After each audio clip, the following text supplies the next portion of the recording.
Should be up and running. It is. That was my message saying that you're live. Any chance you could be wrong about rising energy prices? I could be, but it'd be the first time. I've never been wrong before.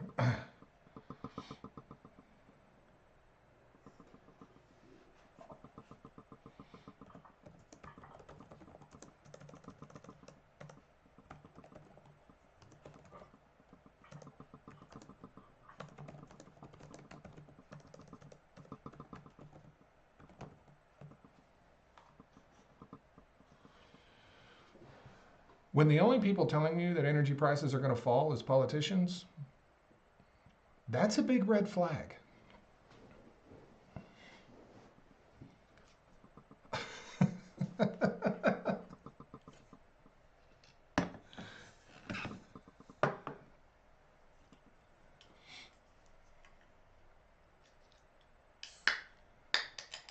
And honestly, you don't have to know much to know energy prices are rising, especially concerning natural gas and utilities.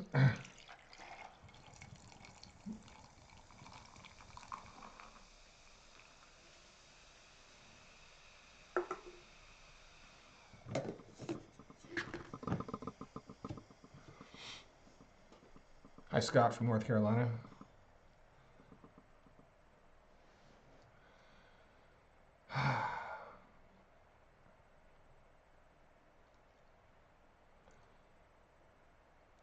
So he will favor the Ukraine for cheap gas prices.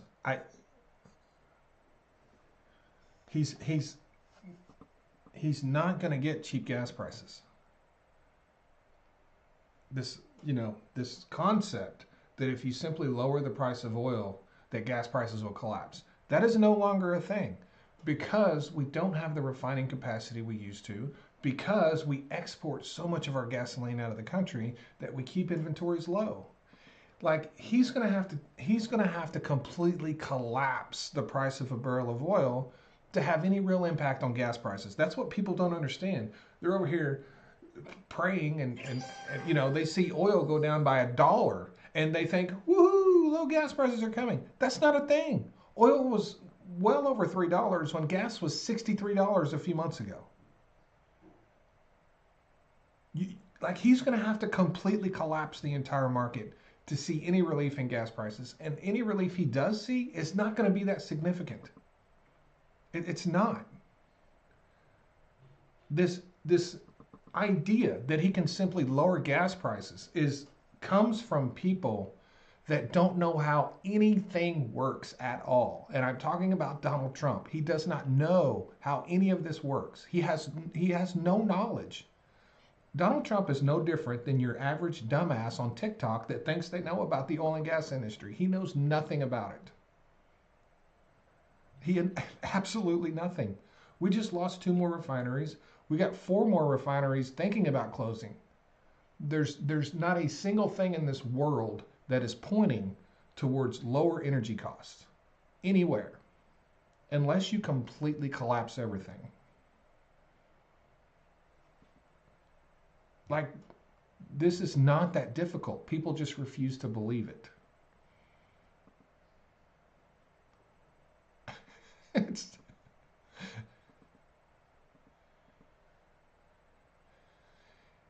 here's a post. Here's a post. The pipeline's open today at 8 a.m. The National Petroleum Reserves will be full for the first time in 3 years.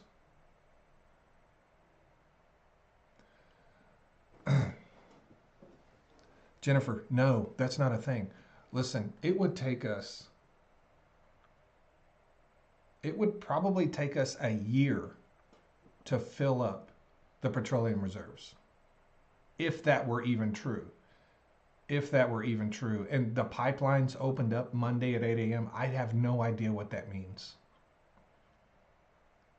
I have no idea what that means. But, if there was just all these pipelines running to the, um, even if that was a thing, it would take a year.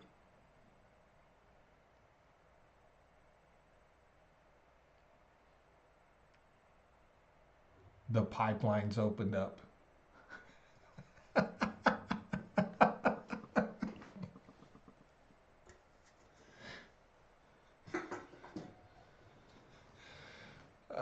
my God. They are claiming that Keystone Pipeline is now open. Well, it is open. It's always been open. It's never closed. Thank you so much, Jennifer. Yeah, I wasn't laughing at you. I was laughing at whoever said that. I knew you were asking me because you looked at that and was like, I don't think that's right. I don't think that's a thing.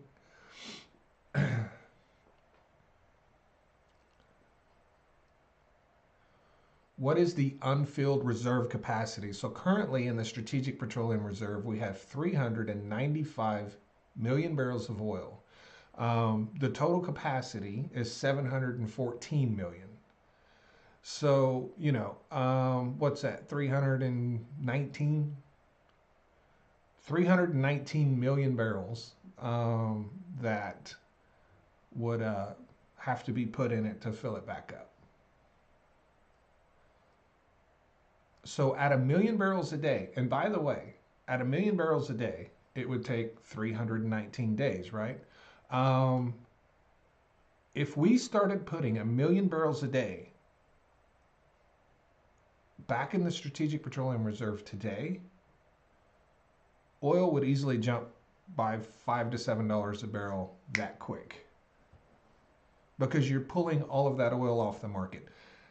Putting a million barrels a day into the Strategic Petroleum Reserve has the exact opposite effect that taking a million barrels a day out of it has, right? We took a million barrels a day out of it to lower gas prices. What do you think putting a million barrels a day back in it does? It raises those gas prices.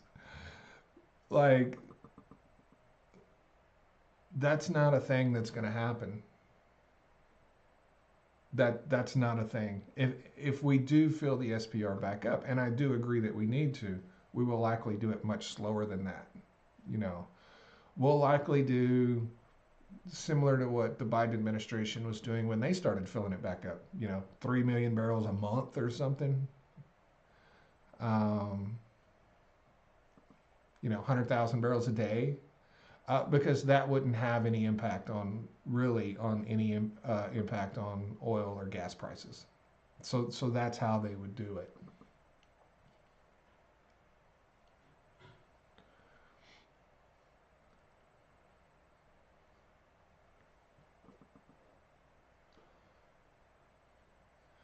Barrister wants to know, okay, Mr. Smart Oil Boy, what is better, grapeseed oil or soybean oil? That depends if you're putting it on the beautiful mane of hair that exists on top of your head, or if you're putting it on your curlies. If you're putting it on the curlies, you're going to want something with a little more viscosity.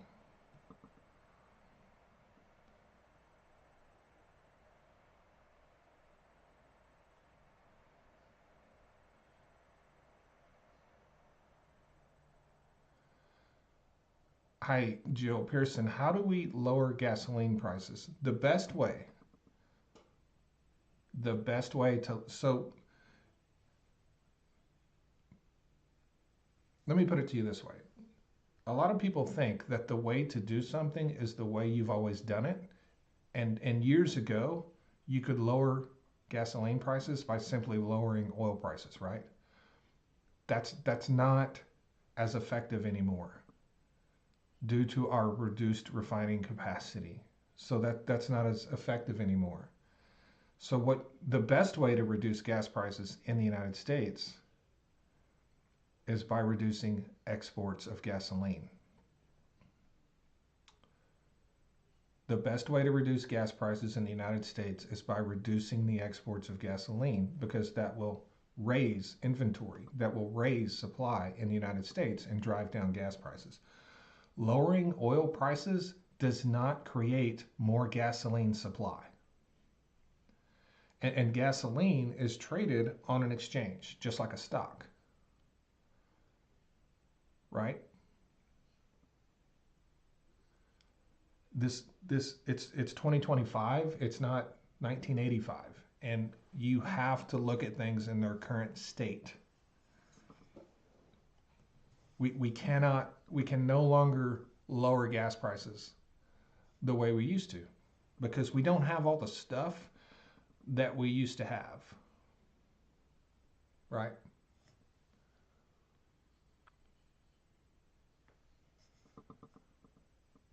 Do you think OPEC will raise the price of crude just because Trump tried to toy with them? I don't that is a possibility. They actually did that one time in his first term. I don't know that they would do that again, but they might. That's one of those. That's kind of a coin flip thing because um, they're going to do things differently this time because they have 4 years with him and they have a very good understanding of how he operates. So they probably have some entire plan put together on how they're going to deal with the Trump administration.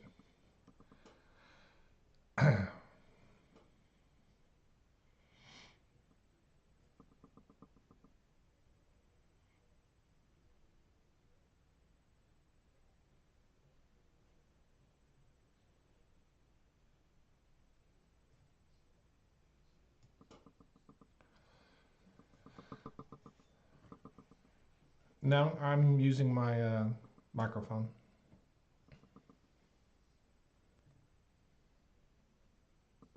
Can Canada just shut off oil to the U.S.? That's not Canada's oil. That the oil in Canada belongs to oil companies in Canada. If Canada, the oil companies aren't going to shut it off. That's how they make a living. Um, if the country of Canada decides to not allow them to export, all of their oil companies will go bankrupt. So no, Canada's not going to shut off.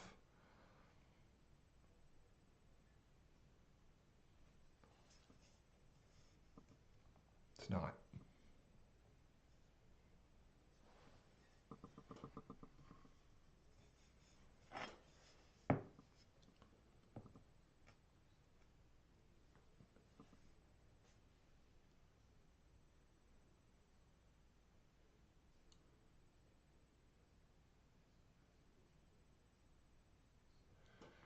Is this statement true? American refineries can refine all oil. They deport the good oil for profits. That's not true. Not all American refineries can refine heavy sour crude. What is true is that all the refineries that can refine heavy sour crude can also refine light sweet crude. That is true. Another thing that is true is that we don't use we don't refine all of our oil because it is more profitable to not do so. It has nothing to do with capability. It has everything to do with profit. We import cheap oil and refine it into gasoline because we make more money doing it that way and selling our more expensive oil on the global market. That's why they do it. Has nothing to do with capability. Has nothing at all to do with capability. It is one of the single most it is one of the single most misconceptions about the oil and gas industry.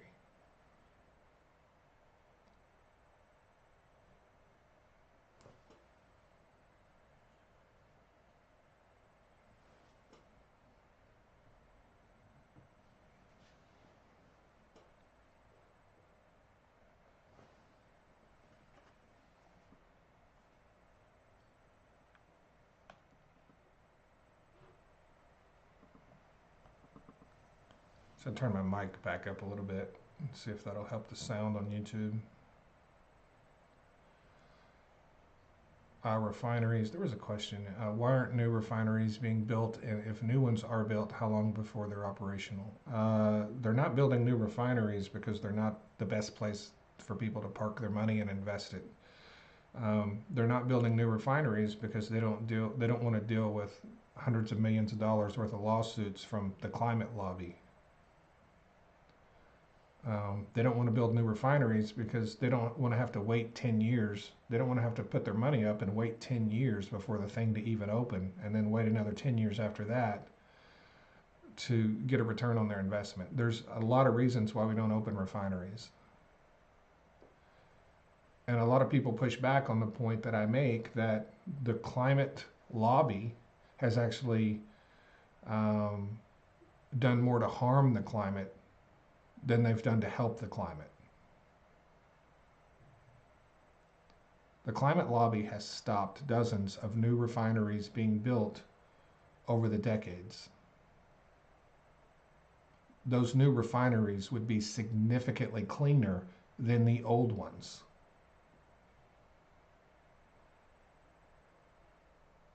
At the end of the day, we would be emitting less CO2 if climate lobby didn't exist.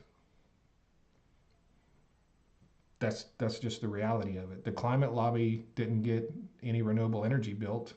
That didn't come from the climate lobby.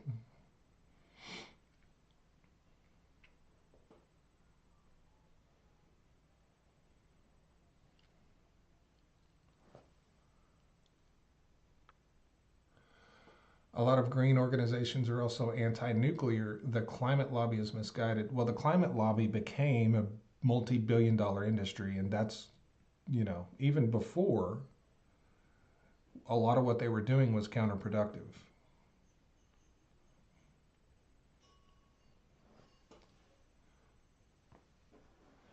Does Canada have pipelines running to their coasts? They do. The Trans Mountain Pipeline runs to the west coast.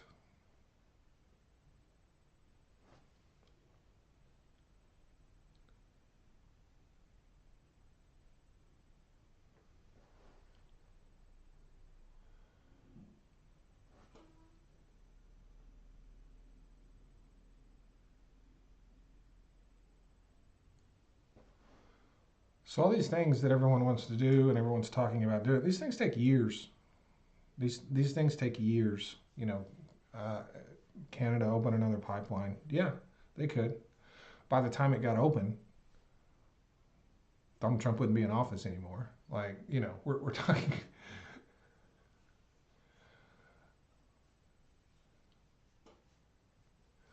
Are you telling me the Green Lobby makes money off their legislation they push? They get a lot of money from billionaires. Jeff Bezos has given $1 billion to the Green Lobby, which is fine. But what they're doing is often literally counterproductive.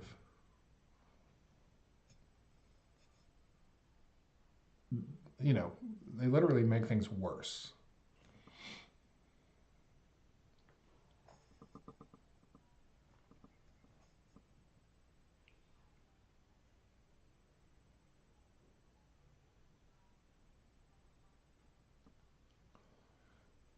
Jilly is yelling at people on TikTok. I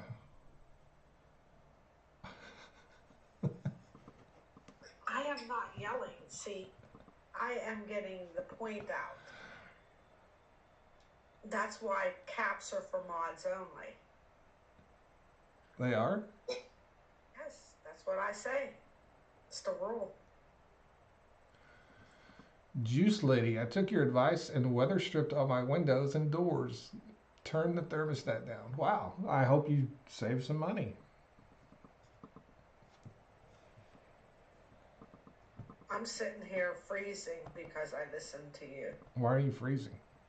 Because I turned the heat down. Well, I mean, I didn't tell you to turn your heat down. I said, if you want to save some money, turn your heat down. Heat down. I didn't Yes, say. and I want to save some money, so I listened and turned my heat down.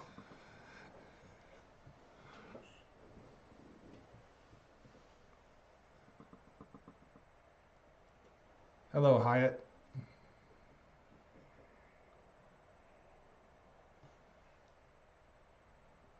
That's good. Juice, you're going to save some money.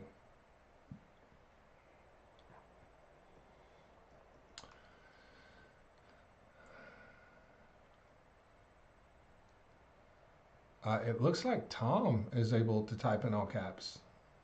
Yeah, he can type in all caps, but that doesn't stop this, right? It doesn't stop this, Tom.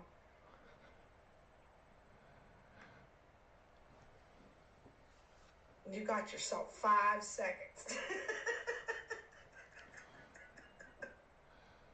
Who's responsible for allowing Saudi Arabia to buy our biggest refinery? The United States government that allows foreign countries and entities to create subsidiaries in the United States and set up shop. The whole government. I know everyone wants to blame someone, but it's, you know,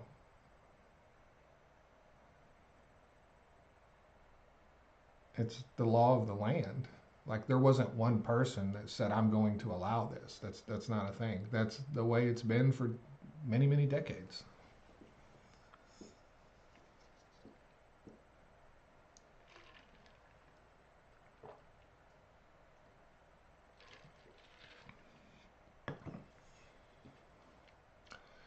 Is the Trans Mountain Pipeline open? It was. I mean, unless something happened recently in the last couple of days to shut it down. But yeah, it's open.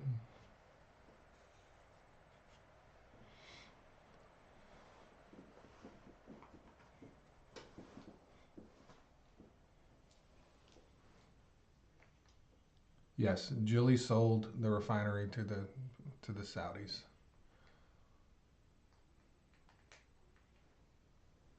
Excuse me?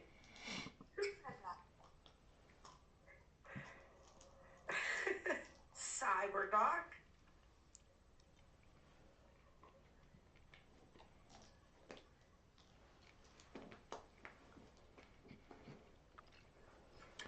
The refinery Saudi Arabia bought is probably an issue, but Saudi Arabia wasting water in Arizona, growing alfalfa for export back to their country really bugs me more.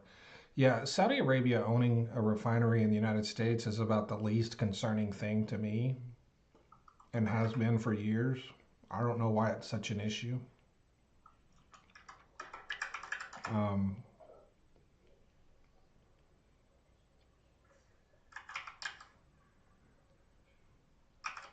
because the way that refinery is the most profitable is by doing exactly what it needs to do.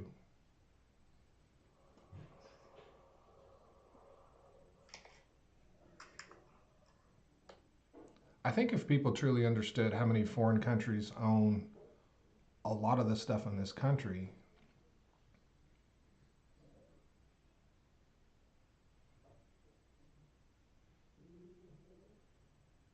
I mean, a lot of stuff.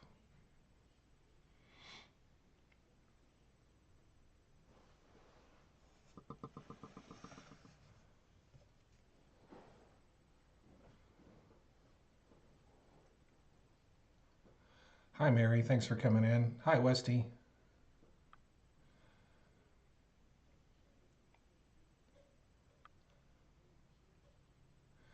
Stacy Baker. Hi, how are you? Is there, that's not a thing, March available? Not yet. Not yet. I guess I need to get to work on that.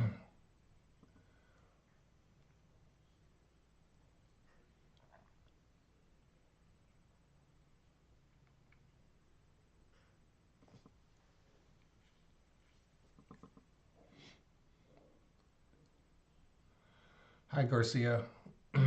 Hi, Owen.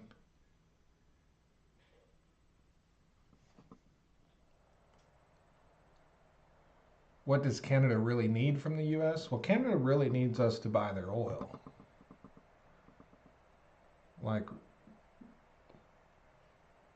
that is a huge piece of their economy. And they're not capable of selling it to anyone else at the moment. So, you know, I'm sure there's a lot of other things they need that we send them, but I'm an oil and gas expert. How we probably send them peanuts. I don't know what we send them. I'm sure we send them a lot of shit.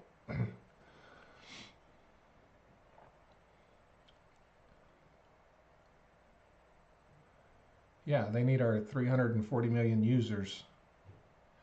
Um, you know, and I see the comment Canada's looking for new markets. It does you no good to look for new markets when it's going to take years for you to be able to deliver to them, you know. Um, this whole thing with Canada getting to new markets, that's great, but this is not a thing that's going to happen tomorrow or the next day or next year. This is a thing that takes years and years, and that's just how it is, right?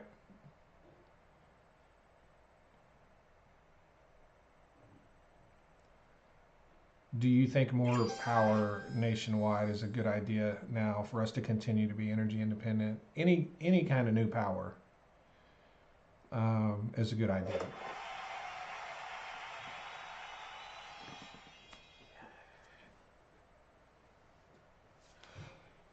Any and every kind of new power is a good idea because we are approaching a time in our history where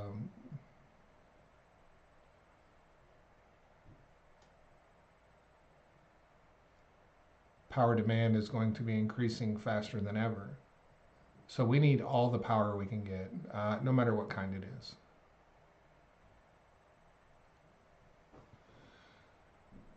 I set a new goal on TikTok, a corn goal.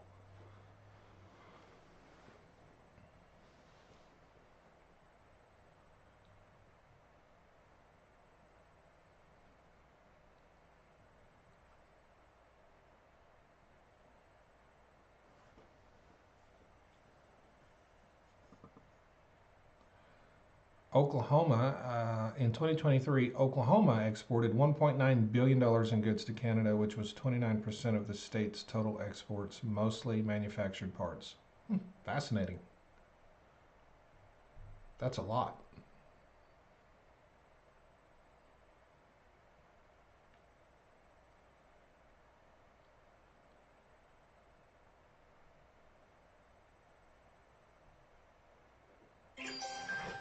Mr. Global, if Canada stopped selling the U.S. oil, where would the U.S. buy it? And would it cost more? We would buy it from OPEC and Venezuela, and well, Venezuela is in OPEC, but we would buy it from OPEC, and it would cost more, and our gas prices would go up.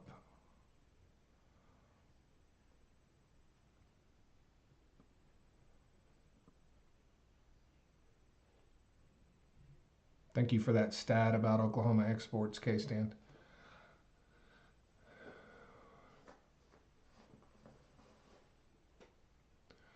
When they figure out how to maximize nuclear fusion, it will be a game changer. Yeah. Yeah. I've been hearing that comment for 25 years.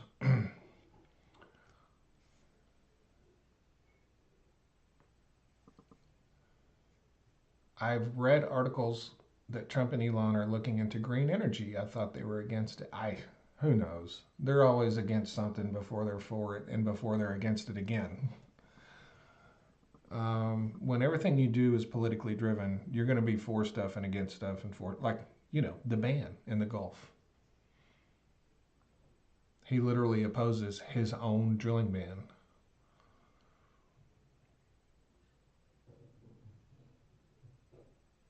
Like, what is that?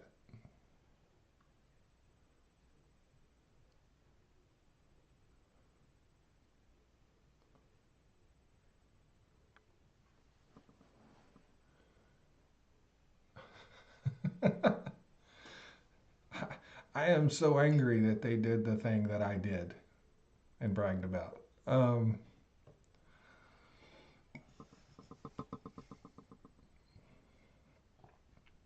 Richard Ogden, could we close the oil market and just use our own oil without bankrupting the domestic oil industry? Are you speaking for Canada or the United States?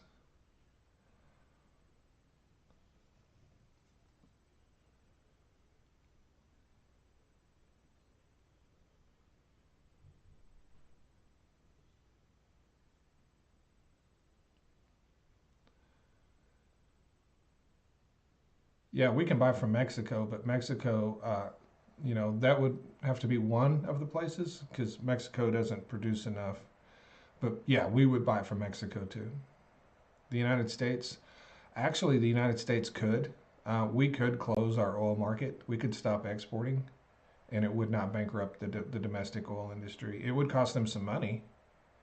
It would cost them some money because what would happen is the whole reason we lifted the export ban in the United States was to increase the price of West Texas Intermediate. That's the whole reason we did it, is to increase the price of oil. They'll say, oh, we want to help our allies. We want to do this. We want to do that. Anytime anything is done to try to increase exports of any product, it is to make that product more valuable and put more money in corporations' pockets. That's the only reason it's ever done. That's why it's done, right? So the oil and gas industry funneled a ton of money through lobbying groups to Washington D.C. to Republicans, and they got that export ban lifted. And the reason they wanted the ban lifted is so the price differential between Brent and WTI would close. And the reason that would close is because WTI goes up in price. Um, so the price of WTI would fall by probably $7-8 a barrel, maybe 10, maybe even 10. So the oil and gas industry would definitely lose money, but it wouldn't collapse, right? It would likely long term result in much less production and much more imports, is what it would result in.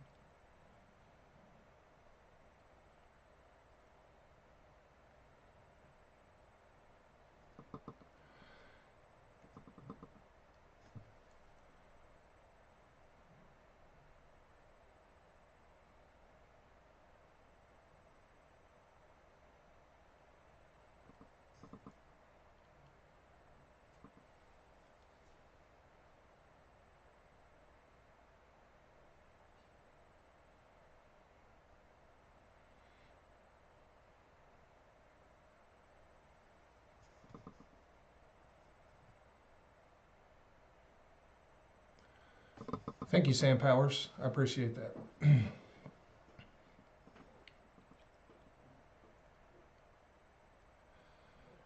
So we could cap our exports of oil and gas to keep prices reasonable here if the political will was there. Yes, we did it for years. We did it for 40 years until 2016. We had an export ban in place, and basically when it came to oil, um, and gasoline and natural gas, we had an export ban in place. We could export some to Canada, some to Mexico, but that was about it, right? There was a couple of exceptions, but you got to keep in mind 100% of 100% of the increases in oil production in the United States since the export ban has gone entirely to exports. Every barrel of oil we have produced, we have added to production in the United States since the export ban has been exported. Every barrel.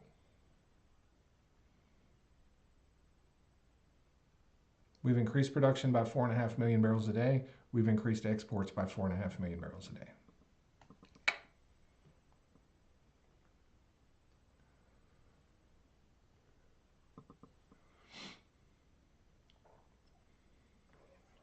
I was asked if I get bored of listening to you. Do you? No. Okay.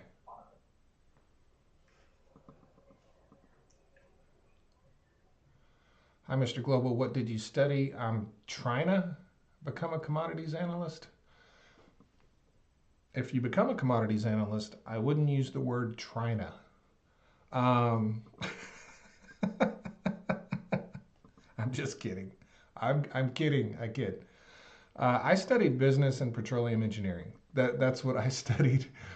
Uh, but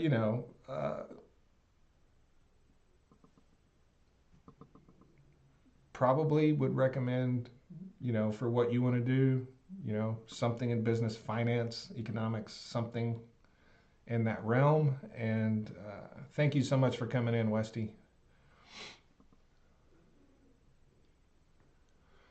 So Canada produces 4.5 million barrels a day? No, Canada produces about 5.5 million barrels a day. Thank you, Mace.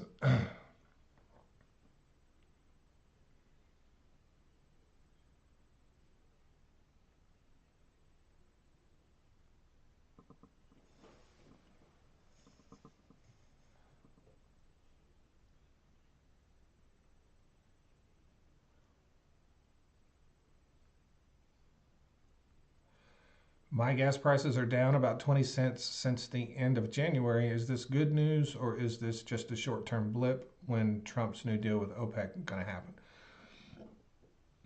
It's normal market fluctuations. The overall average, national average for gas is up. It's 3.16 a gallon. Gas, what was that today? I looked up.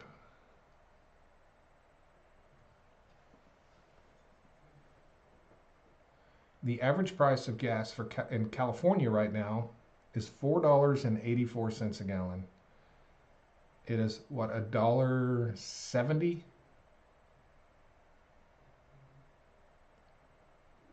It is $1.70 higher than the national average.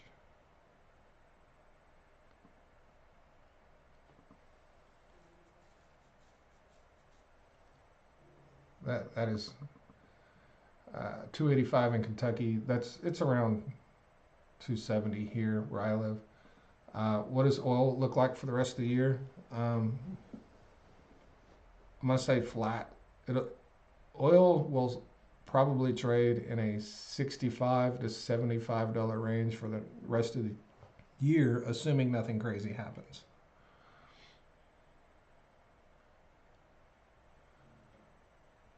Kind of the same range it's been in for the last couple of years. Oh wow, look at that! I had hair.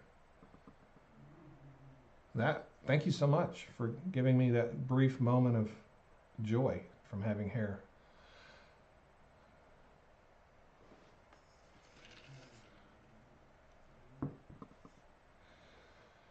Mary Brown, thank you so much. Coffee. Thank you so much for the $5 super chat break. What do you mean coffee? Should I have coffee? Are you going to have coffee? Or you just bought me a cup of coffee? Is that what that is? Thank you so much, Mary.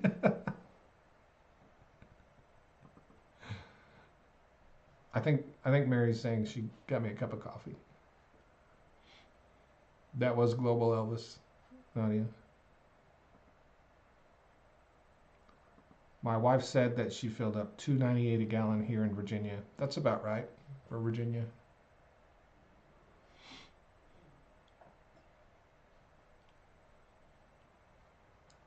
What are your thoughts on the housing market? So I'm also a real estate investor, and I watch housing markets closely. We've been in the business for a while.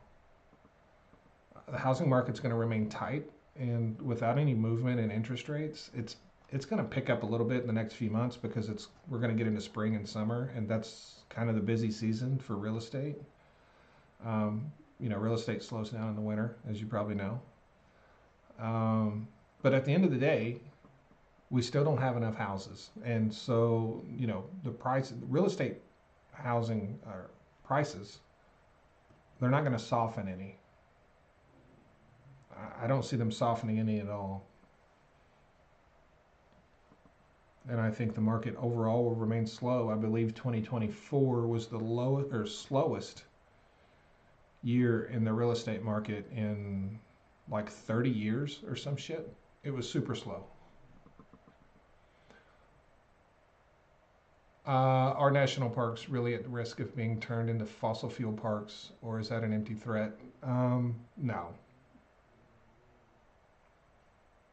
We're not going to be drilling in national parks. That's not a thing.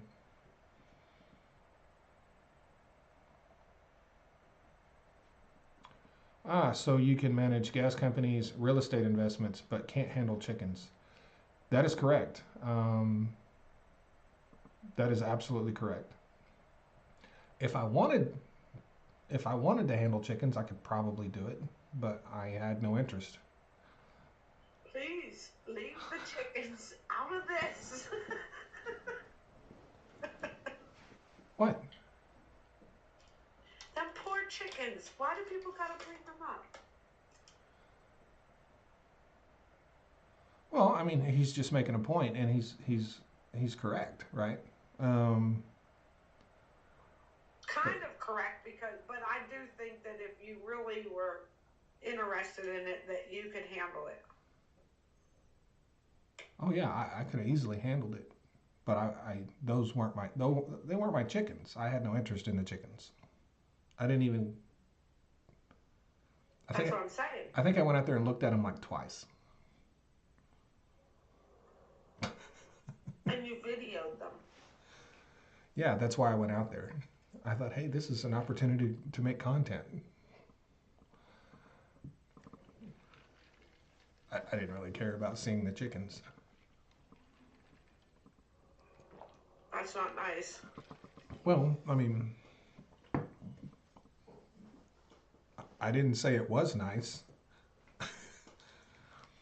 I'm saying I didn't care about seeing the chickens.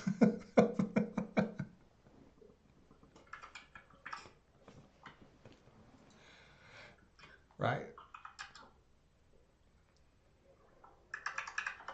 See, you would go out there to look at the chickens. I wouldn't. I would go out there to monetize the chickens, right? We had money invested in these chickens. I wanted to get some of that back because we weren't getting any eggs and they were dropping like flies.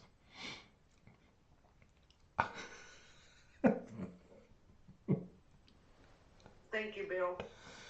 Real Bill, $5 super chat. Thank you so much.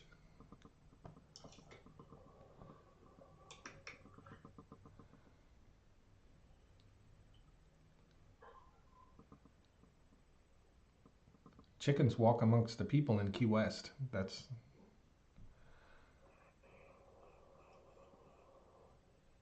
fantastic.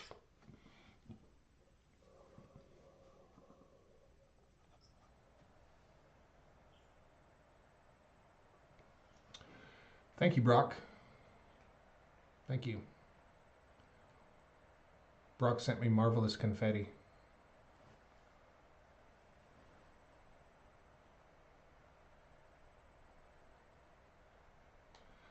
Just paid $2.14 for propane. Is that the average in the U.S.? I think that's actually a little below the average, actually. A little below the average. I haven't looked at it recently.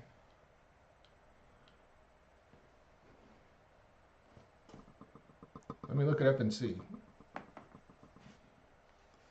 We'll see how good I am at guessing today.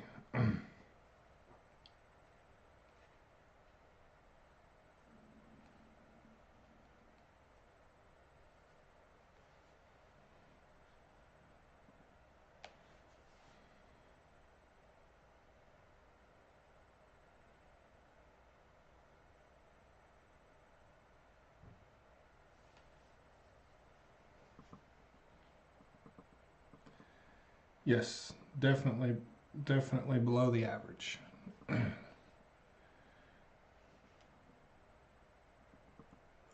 want to know why my gas is $3.60. The average is 275. So, but there's what you have to understand with propane.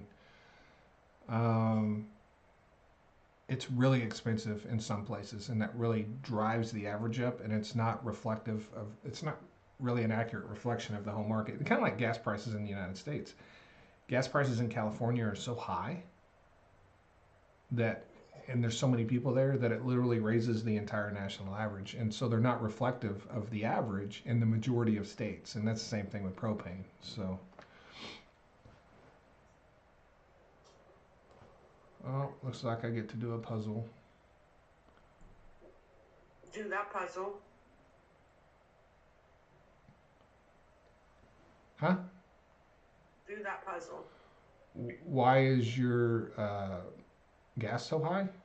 Yeah, like Biden's fault. You know it is Yeah. $3.60. Yeah, it's that Pennsylvania Keystone Pipeline.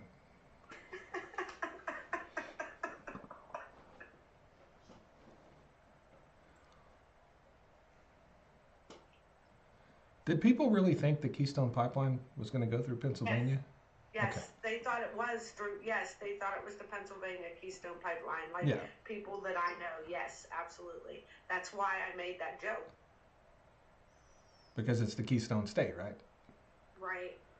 And people, like, you would not believe how many people thought it was. Like, it blew my mind. I would believe it. People are unbelievably dumb. Like, Yeah.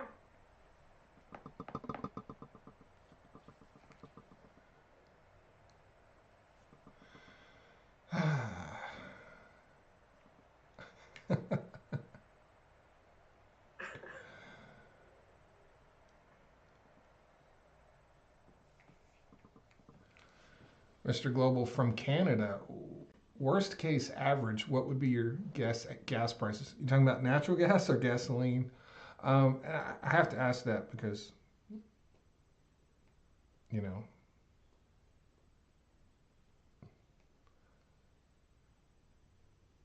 worst case is difficult. Like, worst case, it could be really high. I mean, that's, but I expect a year from now, gas prices will be right about where they are right now. That's what I expect. That's what, everything is moving towards.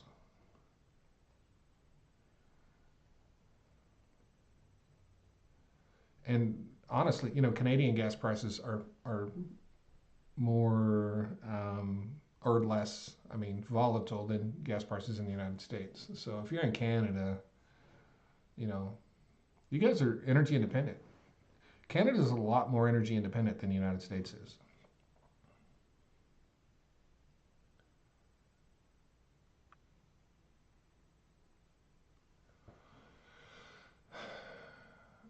$1.50 gasoline, that's not a thing.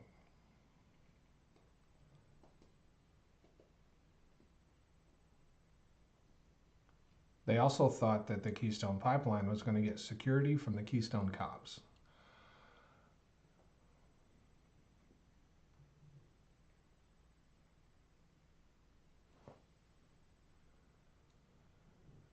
Walter, in Pennsylvania, the fracking pipeline runs by my house en route to overseas. The fracking pipeline?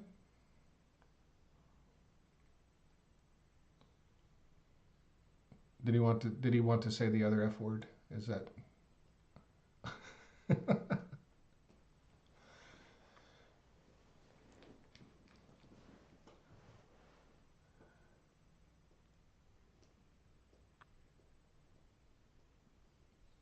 look up the Keystone, West Virginia. It's about 50 miles. Debauchery capital of America. Ladies of the evening were brought in for the miners. Wow. I mean,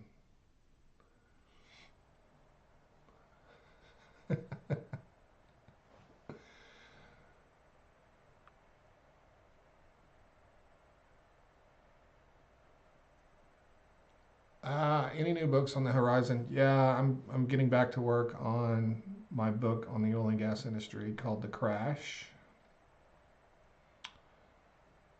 and I'm gonna see that out hopefully a couple of months, 2 or 3 months. We'll see. I'll keep you guys updated.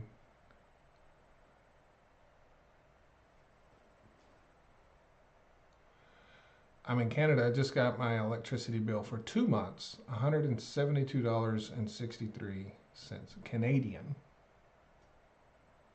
That sounds low to me.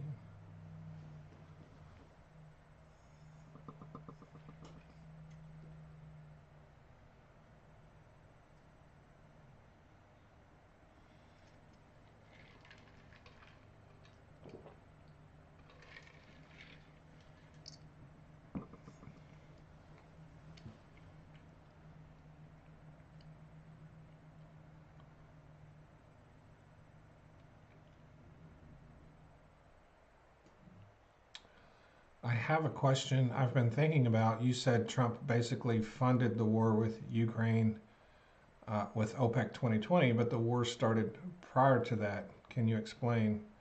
I want to understand what you mean. Well, Russia invaded Ukraine in 2022, right at the very end of the OPEC 2020 deal. And during the OPEC 2020 deal, Russia made more money than they had ever made in history on oil and gas. And so I understand that Russia, invaded Ukraine back in, what was it, 2014? They went in, they took Crimea and all that. But the full-scale invasion we're talking about right now, where they're trying to take over the whole country, that occurred in 2022. That occurred after the OPEC 2020 deal.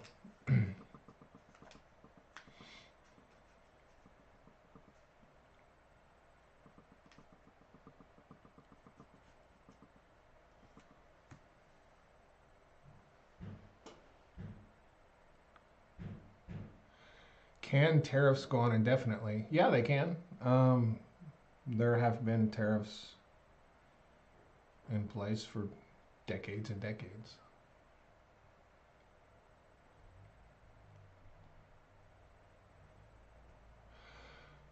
Walter, fracking is a big thing in Northeast PA. I know. I was one of the first people there doing it.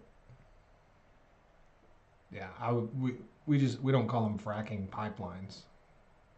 That's I've never heard that term before. That's all I was saying. The U.S. uses 20 million barrels a day.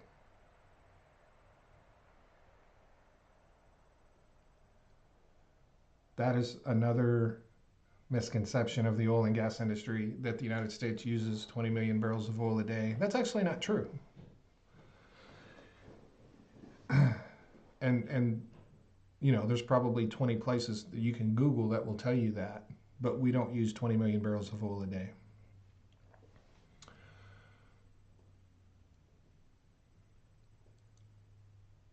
We use 20 million barrels of refined products a day that doesn't require 20 million barrels of oil to create.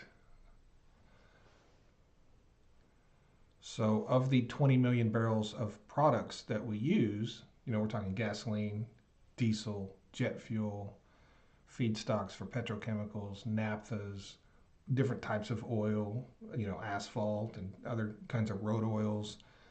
That's what we use 20 million barrels of. But we also use nearly 4 million barrels of hydrocarbon gas liquids, HGLs, which are not derived from crude oil. Those are actually derived from natural gas, right? So that brings your 20 million crude oil number down to 16 immediately. And then when you start factoring in expansion, right? So when you refine a barrel of oil, which is 42 gallons, you get about 45, 46 gallons of product out of that. So you've got about a 6%. So bring your 20 million gallons or barrels of crude oil down to 16, right? And 16 million gallons, multiply that times 6%, and then reduce that from there. And that's the actual number that we use when we're talking about crude oil consumption in the United States.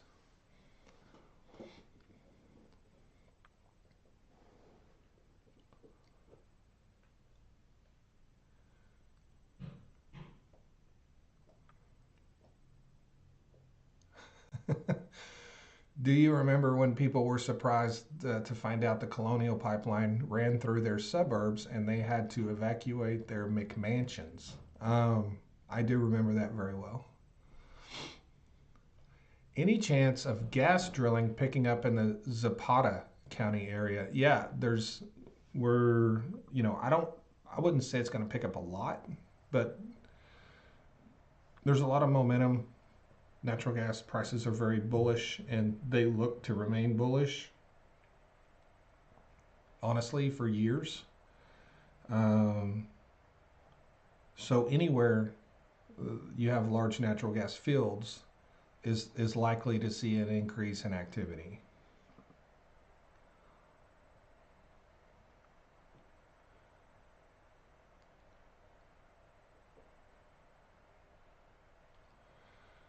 If you're ever offered a job by an administration, would you have ever accepted it? I don't know. I've always said no, but I mean, I might. Depends on what they paid me.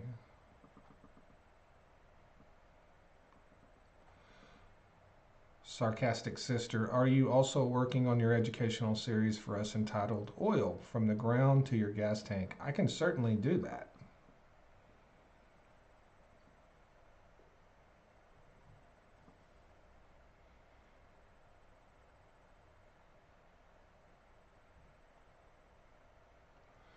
How is the OU gig going? I actually turned that down. I actually turned that down. I initially accepted it, and then I went back and I turned it down, and I told him I didn't want to do it. Um,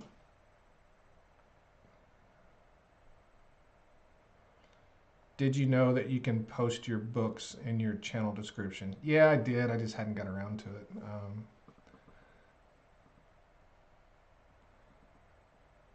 I guess I should do that. Uh, they tried to say Warren Buffett killed the pipeline to keep our rail oil business. Yeah, I've heard that a lot. It's interestingly enough, this conspiracy theory that Warren Buffett killed the Keystone XL so he could ship all the oil by rail. In the 2 years that preceded or that followed that election, shipments by rail of Canadian oil fell by like 70%. So if Warren Buffett killed the XL, he really got screwed on that deal because shipments by rail fell by 70%. Why? Because we opened up new pipelines. The Keystone XL wasn't the only pipeline, in the business. There's other pipelines.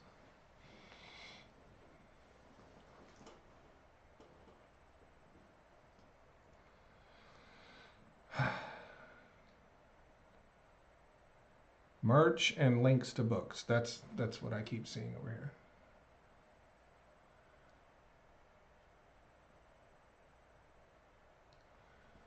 No, you can look it up. You can go. Canada actually has a website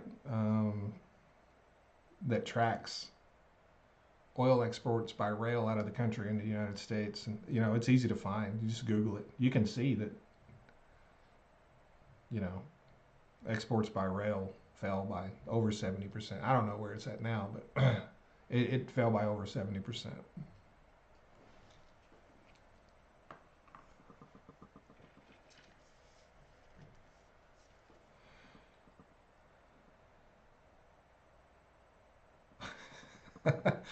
That's not a thing.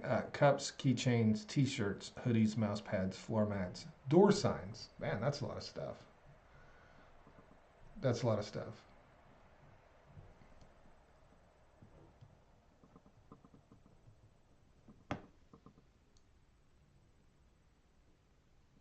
Time is it 4? Okay. Let's start with t-shirts and maybe hoodies. Jilly's got a T-shirt and a hoodie.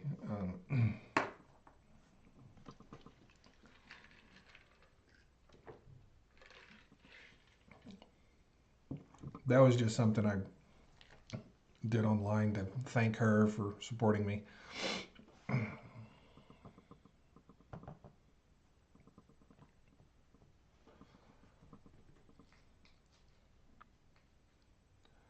I've asked 2 different people to design T-shirts for me, and they've both flaked out on me. Really? Yeah, it's hard to find good help these days. You know what I mean?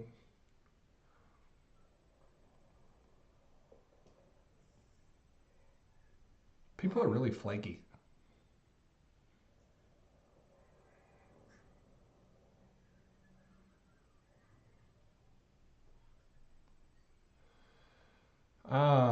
Bill says the USDA head was asked to return and was asked about reviewing Musk, Rat, and his Neuralink thing. So the head of the USDA has been asked to return. I wonder what he will do.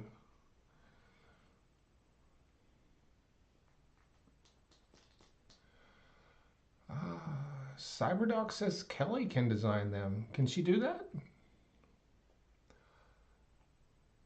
No, he's totally messing with you. Oh. Well, I would have, if she can do it, I would have let her do it. I don't think she does that. He is messing with you. Oh, okay.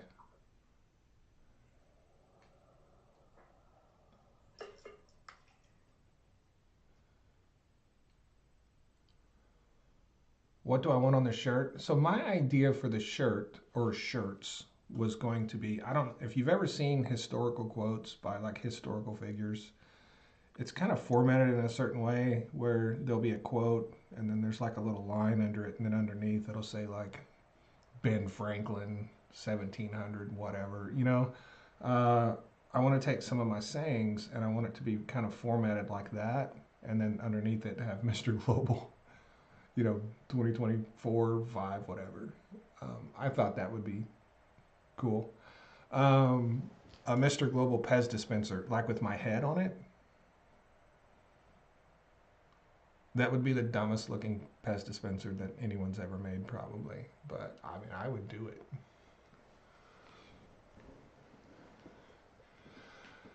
Cyberdog says Hawk seems to do good work with merchandise. Who does he use? So the guy he uses is the first guy I talked to, and he completely flaked out on me.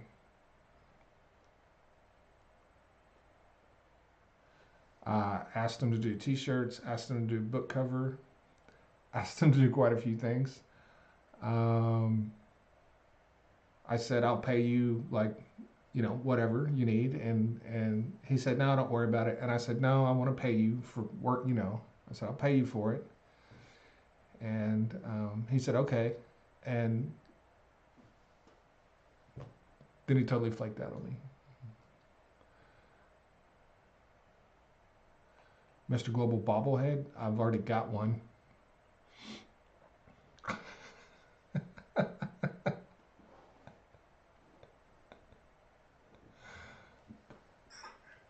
So my sweatshirt hoodie says, "Mr. Global's mod, I make the rules, follow or get the fuck out."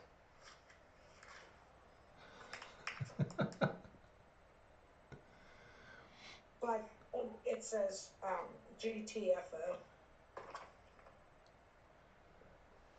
Yeah, Walter, that's exactly right. With the gas tax combined, around 80 cents. Gas would have to be 70 cents delivered to stations in PA. That's exactly right. And it would have to be less than that in California.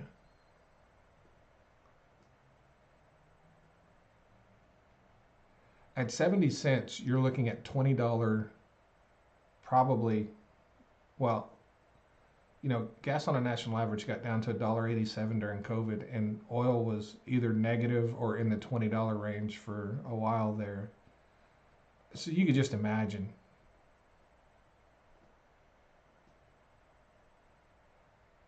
Like how stupidly cheap oil would have to be to have gas at $1.50. Basically, oil would have to be free. Basically,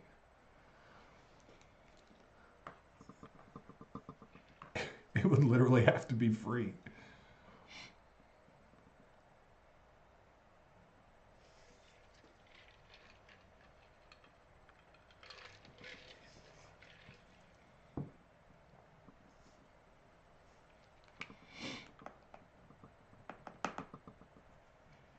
Stickers, you know, stickers is not a bad idea.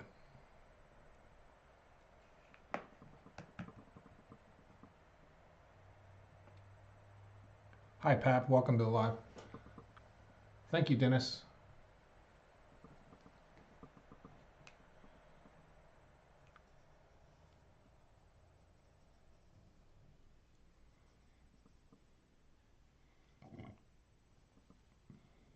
We could get rid of all the bullshit taxes on every gallon.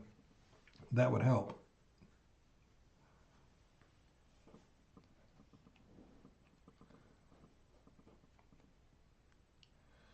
You're exactly right, and that's one of the issues I have with politicians saying oil companies are price gouging.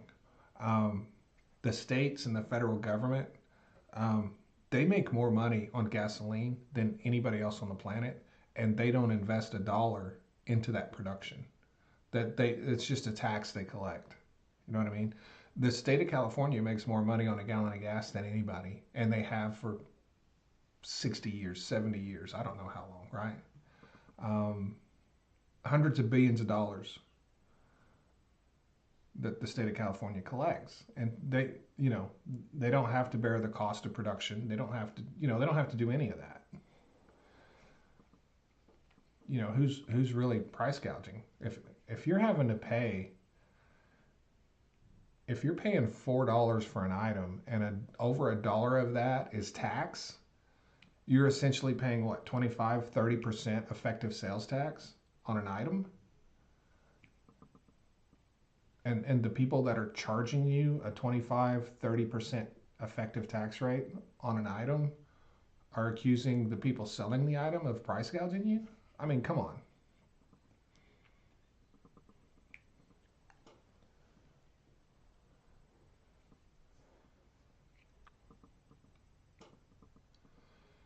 Stickers for my Yeti. Okay, stickers.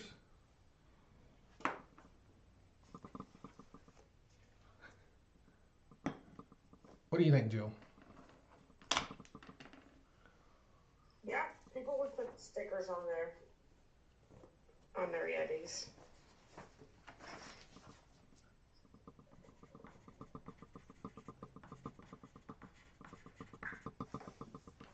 Shirts and stickers.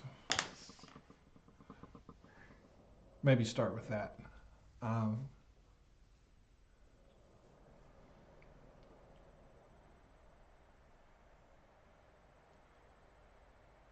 Don't they have to catch the Yeti first? Yes. And good luck getting that sticker on there after you catch it.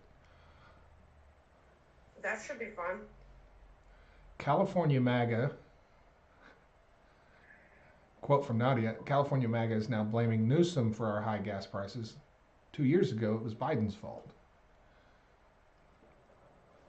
Well, the only thing I can say, Nadia, is at least I've been consistent because I've been blaming Gavin Newsom for it the whole time. So,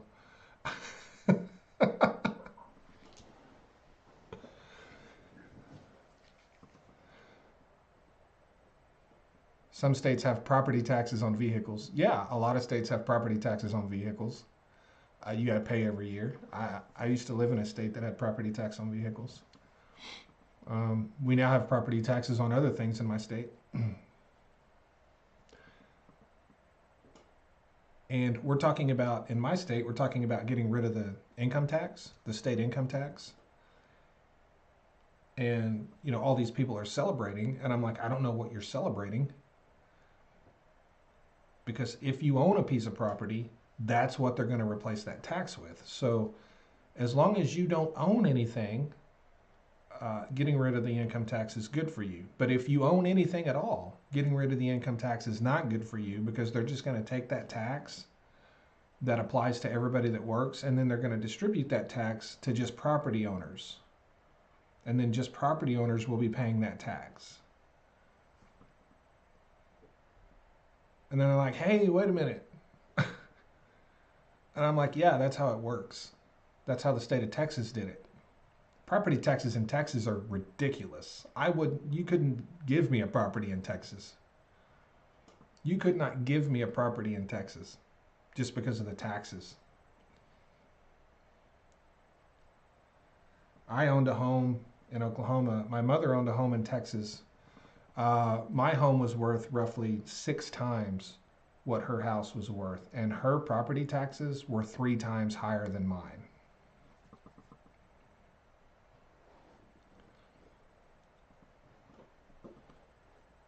They just shift the tax burden to another place. They still have to collect the tax dollars, right?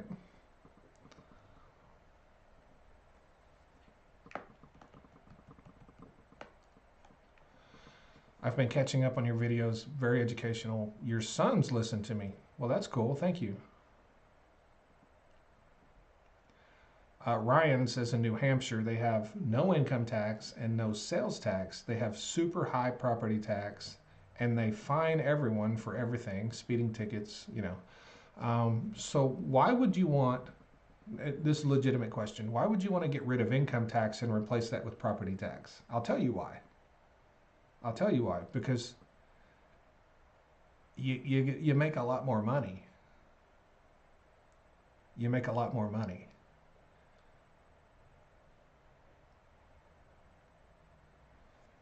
If you don't, if you owe income tax, it's very difficult to collect. If you owe property tax, they can just take your property. That's why they want to tax something that is an asset that has appreciable value to it. That's what they want to tax. That way, if you can't pay that tax, they can collect. They can take your house, even if it's paid for, right?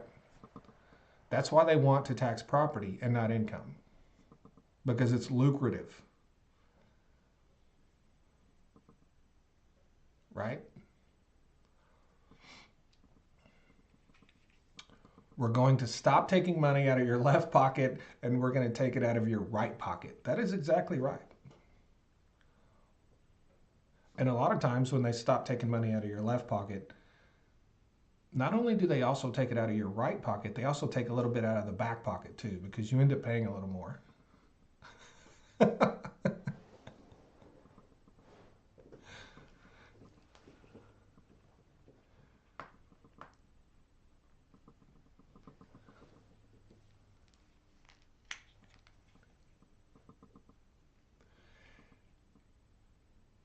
Maria says if you owe income tax, they can put a lien on your house. That is true. But if you owe property tax, they can do it much quicker and they can take it. Those two taxes are regulated much differently.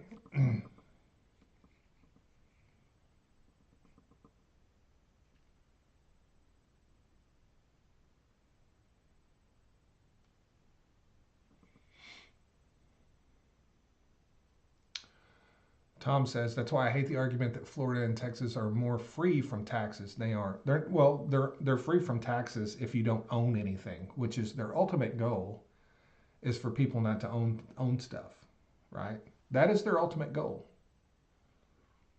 Wow, thank you so much, Charles. Charles hooked me up with a Galaxy. Thank you, Charles. Thank you so much. That's awesome. Jill, Yes. do you think you have high income taxes, or property taxes, or do you think they're okay where you live? I'm not familiar with property taxes in your state. Are they reasonable? Are they high? Depends on the area and the county that you live in. Do you have And a state income tax? yeah, Okay, then they're probably not that bad. Um, but you are right. They can vary widely by county. We increase property taxes all the time here in our county right. to pay for our schools, and uh, uh, and it doesn't matter. You're increasing taxes on people that don't have kids in school to pay for probably 10 years back we we we passed a huge tax increase um, to dress up the football field. We had a really nice football field and they wanted a much nicer one, so they increased the property taxes. Like my property taxes went up almost $1,000 a year for like new gates and some new paint and some new brick at the football field. So that's basically what they do here too. There's no heat in the school, but there's a nice, very nice football field. Yeah, yeah. I was so pissed off.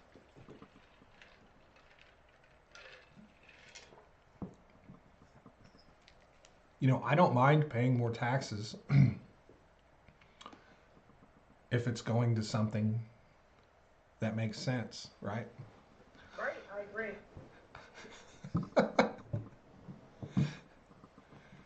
You can't recruit kids, in my state, you can't recruit kids into your town to play football. That's a big no-no here. I don't think they do here either. So why do we need to impress people with our football field? Like, what is that? Like, During the games. it doesn't bring more people to the games. It doesn't bring more revenue.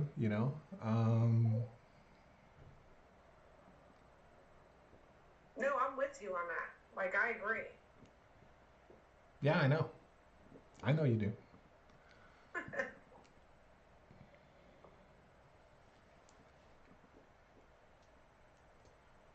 Tom says private schools can recruit in Minnesota. Public schools cannot. I actually think here private schools can, but we just don't have very many.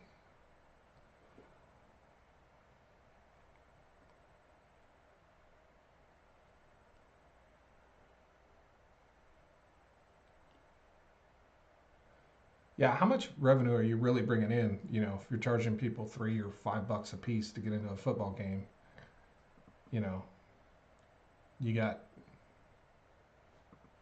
I mean, your ticket sales basically pay the light bill, basically.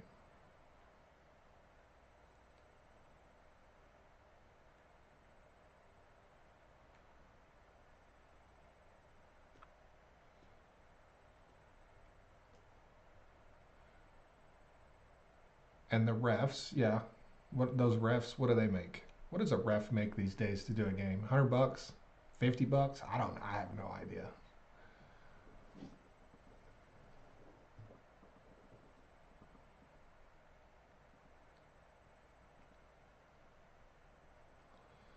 Bill says Blackstone is buying property nationwide. That's another thing that's going on.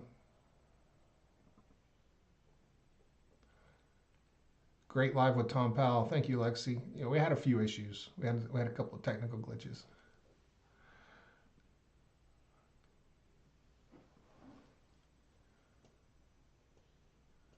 Cause America.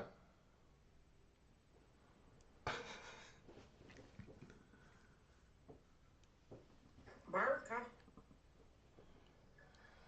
Mary says schools around here look like five-star hotels when you walk in. I build cinder block schools and pay teachers more.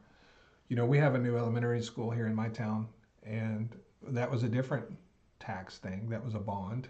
I had no problem with that because we have a state-of-the-art elementary school. It's crazy. I walked through that thing, and I could not believe the way they were able to implement technology into a building.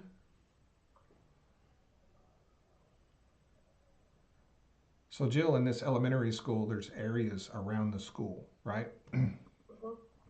Like designated areas that are designated with different markings on the floor and lines and different colors. And the kids will leave a classroom and they'll go to one of these areas and they'll sit down. And let's say they're doing something with history, right? A hologram will appear in front of them. So if they're learning about Abraham Lincoln, a hologram of Abraham Lincoln, a full life-size hologram, will appear in front of them and teach them all about Abraham Lincoln. It's literally Abraham Lincoln talking to them. Wow. And I'm sitting there like, what the fuck?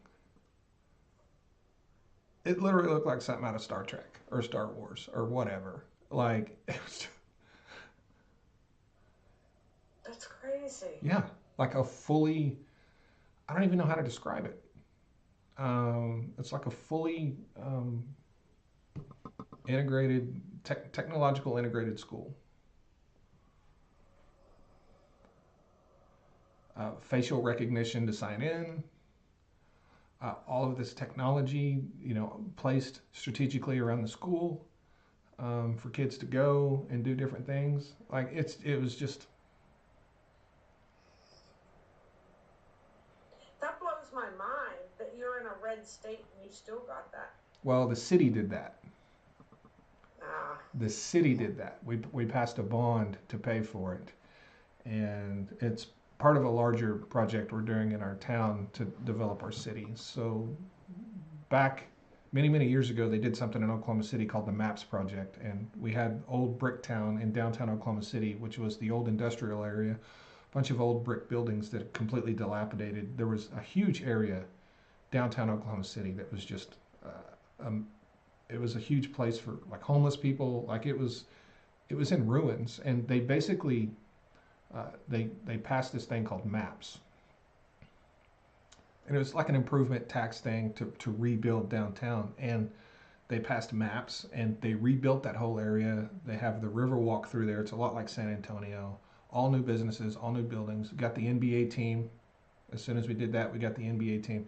And downtown Oklahoma City, you know, is now one of the coolest places to go as far as a downtown experience in major cities. Downtown Oklahoma City competes with anybody.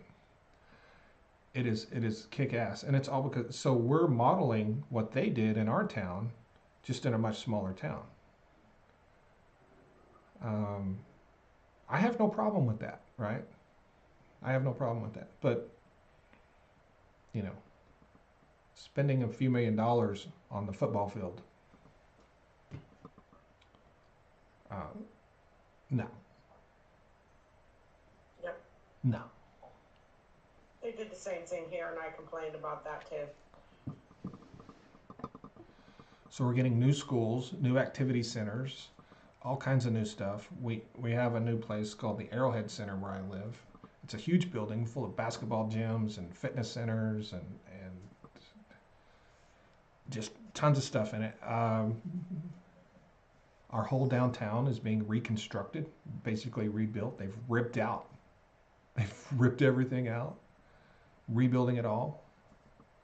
Um,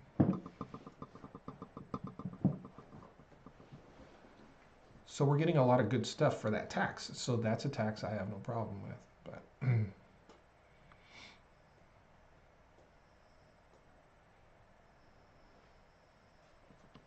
I don't have a problem with that kind of stuff either. I have a problem with what you said. They did the same thing here. But the school has here. The school had no heat. It had no heat. It was broke, and they did the football field before. They haven't even done the heat yet. yeah, yeah. Did OKC decide to build that tower? If you're talking about the Devon Tower, yeah, that's been built. It's one of the tallest buildings in the United States. They have there's a ton of stuff down there. They're building a new thing called Okana, and it's like a resort. It's supposed to be like some resort. Um, they're building a new stadium for the Oklahoma City Thunder. They're always building shit down there. Like it looks like an entirely different town than it did 20 years ago.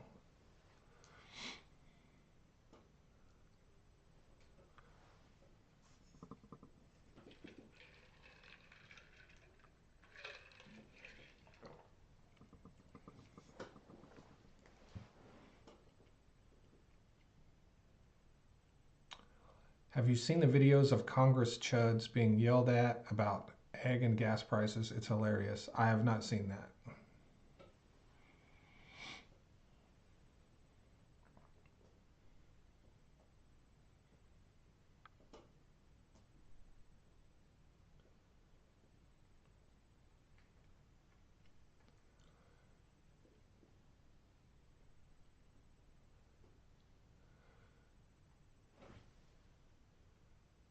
Some investor from LA announced a 90-story tower. Doubt it gets built that tall. I don't know if that's the same thing I'm talking about. Probably is.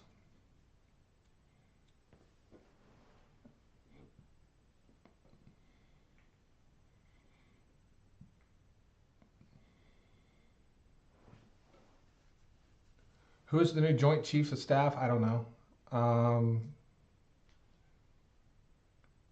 I heard Joint Chiefs the main guy was fired and he was replaced by someone else, but I don't know who it is.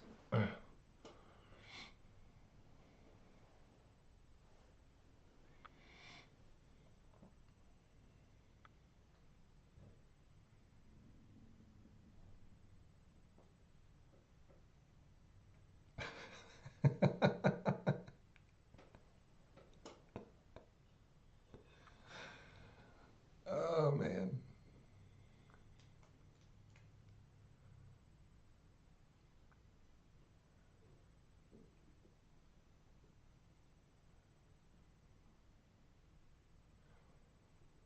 Why does Trump want the minerals so bad from Ukraine? He wants us to be paid. He wants us to be paid for helping them. Hi, Granny.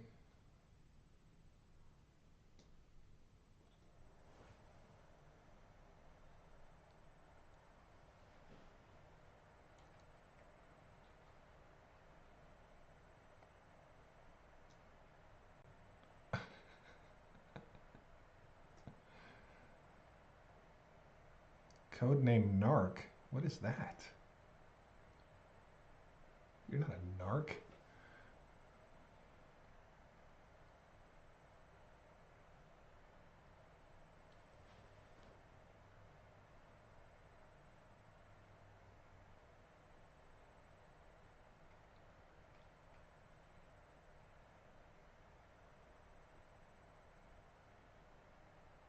Trump is a happy meal that won't make a turd?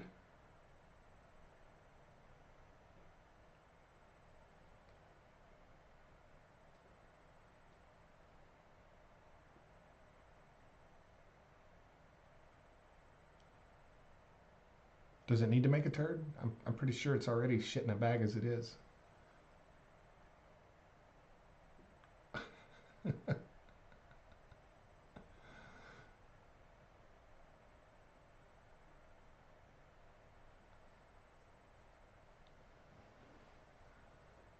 Was Chevron doing that poorly, having to lay off 8,000 workers? No, they weren't doing poorly at all. Actually, they were making more money than they've ever made. So it had nothing to do with, they wanted to return another $1 billion to the shareholders.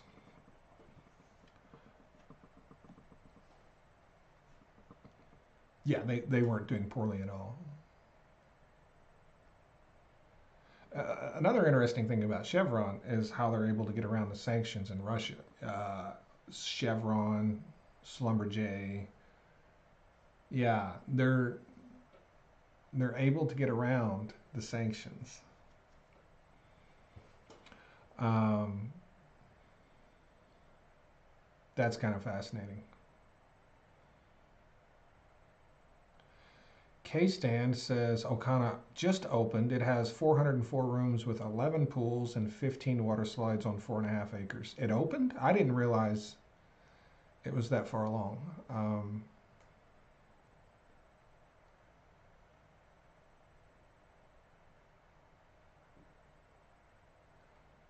Mr. Global, do you know anything about the natural gas find outside the country? Talked to my dad in India today, and he said there was a sizable find there where extraction is about to start. I haven't heard about a huge discovery offshore India. If I have, the thing is, it's a couple of times a week.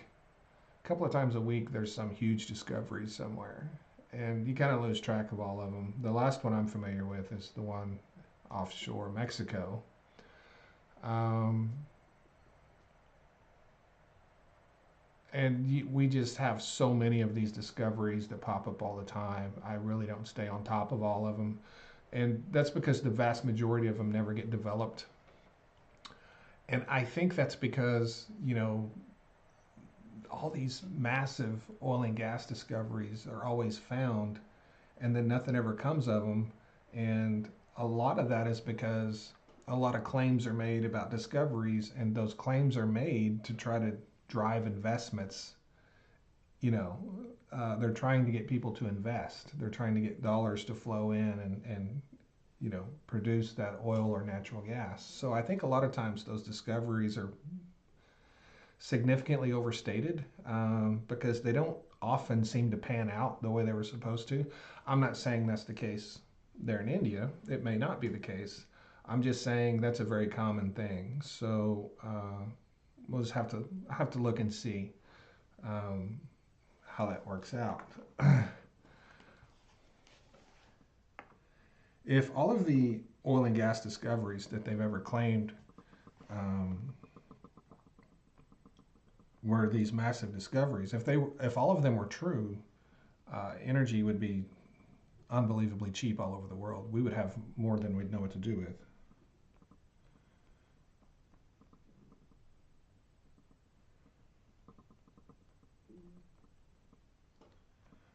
But I'm going to look it up here, and here it is.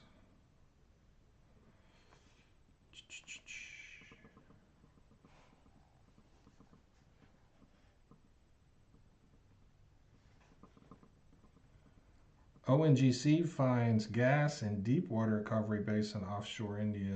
Let's see how much they think is there.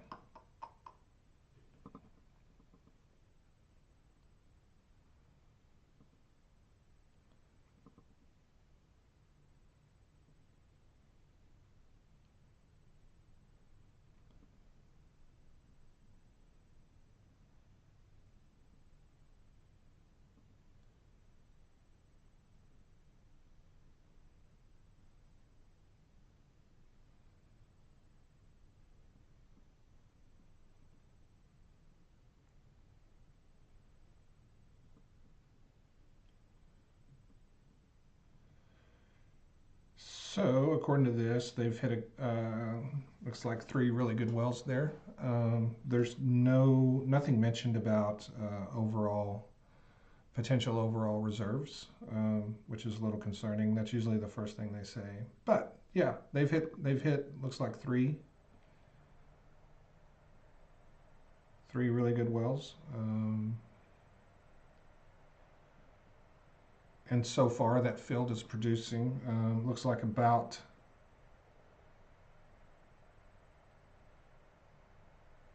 1 billion cubic feet of gas a day, which is about 1/100th of what the United States, less than 1/100th of, less than 1% of what the United States produces.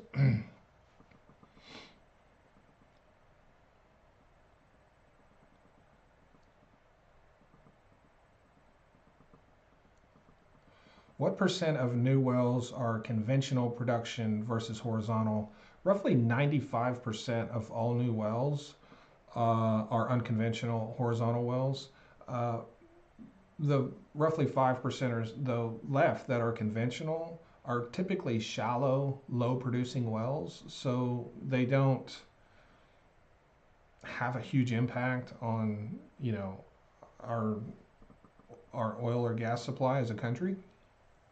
Um, Typically, wells drilled very cheaply by very small companies that could go in. It's so cheap now to just drill a straight hole um, that you can actually still make a little bit of money doing that. As far as new production, even though say 5% of the new wells are conventional, they make up less than, probably, I would say, 1/10 of 1% of actual production. So the number of wells does not correlate to the amount of production, that they have. So since they don't really contribute that much to the, production, U.S. production, it really doesn't matter how many wells are drilled. What really matters is how much they produce, right? Because you can drill 1,000 wells that don't produce anything if they're all dry holes. Um, so they're pretty much insignificant at this point. Thank you for coming in, Bill. I appreciate it.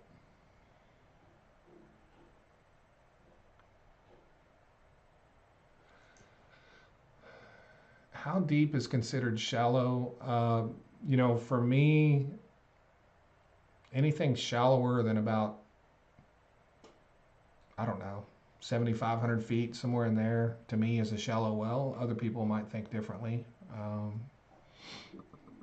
lot of those shallow wells are 3,000 foot deep. But to me, anything less than about 75, 7,000, somewhere in there is considered a shallow well.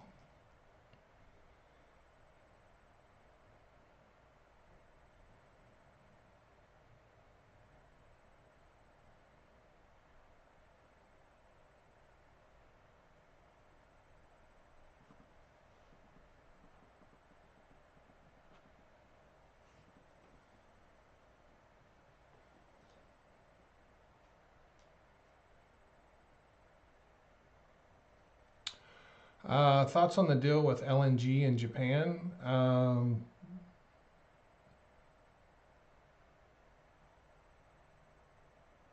So there is no deal. That's just something.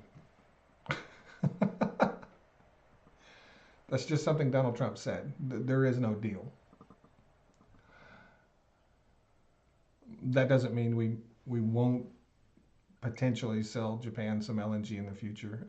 We already have sold Japan LNG in the past from Alaska, right? So, but there's no deal. Used to live in Weatherford. Cool.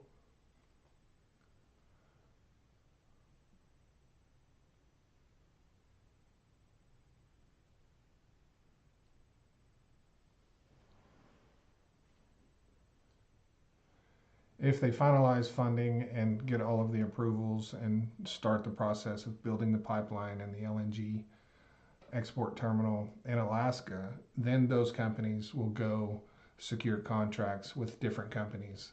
And I believe there's a deal in place. I'm trying to remember the name of that company.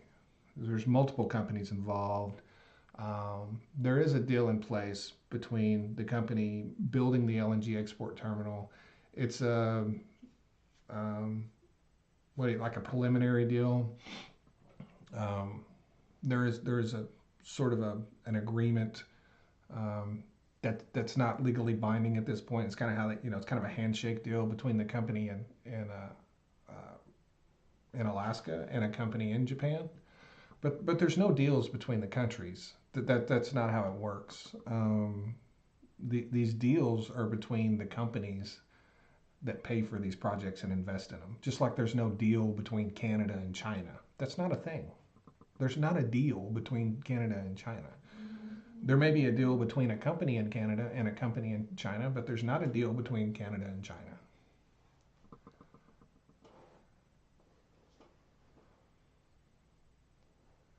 These aren't all state-run things, right? These aren't state-run things. So um, none of those deals are a thing. It's just, it's politics. Donald Trump went to India and said, we're going to meet all of India's oil import needs. I made a deal with India. He didn't make a deal with India. We don't even produce enough oil to provide India with all of their needs. We send them about 500,000 barrels a day. We have for many years, the same amount we sent them under the last Trump administration. And he goes over there and he's like, hey, I made a deal with India. He didn't make a deal with nobody. That's not a thing. Donald Trump doesn't negotiate for oil and gas companies in the United States. That's not how that works. I can assure you, the last thing a global oil and gas company wants is Donald Trump negotiating for them. I can tell you that right now.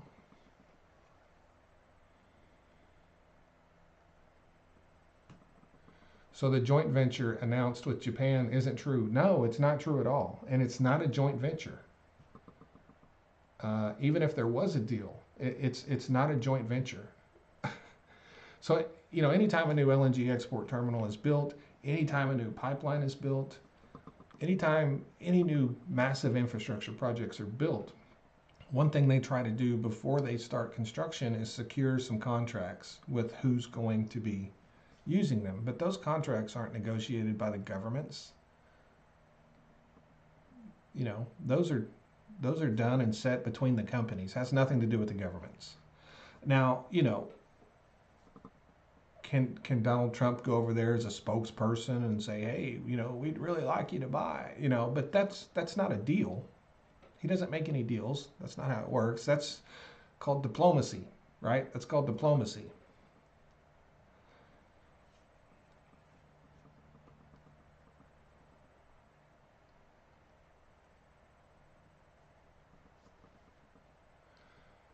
Oh, you're going to go play poker. Good luck, man. Good luck.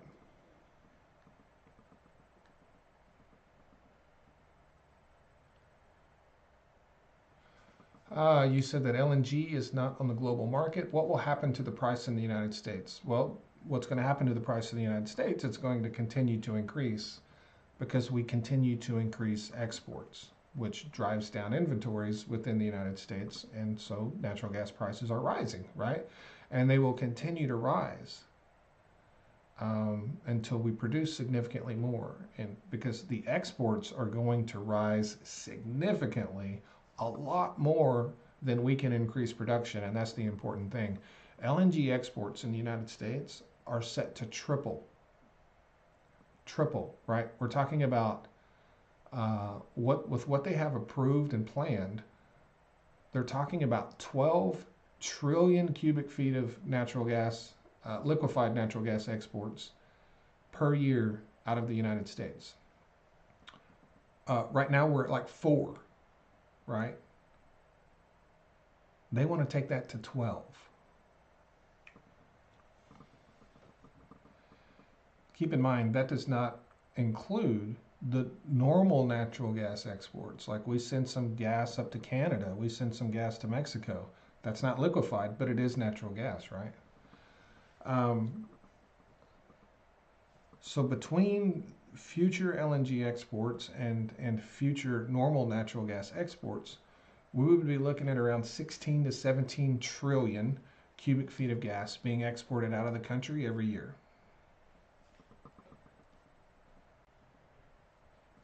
I don't know that we can increase production enough to cover that. I don't know if that's a thing. I don't know if we can do that. I'm not saying we can't. I'm not saying it's not possible. I'm saying that's a lot. Like that is a shit ton. 17 trillion cubic feet of gas is 17 times the amount of gas that exists in Gaza. You know, everyone's talking about all this gas they're trying to get in Gaza, which, by the way, is not really true. We're set to export 17 times that amount per year. Per year. Yeah, that's not over 10 years. That's per year.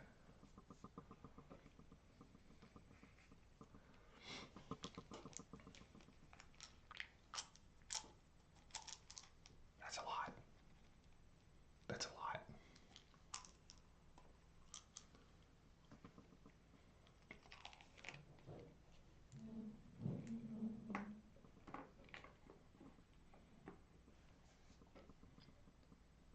And it's also, you know, everything we're seeing right now is the reason I'm so heavily invested in natural gas.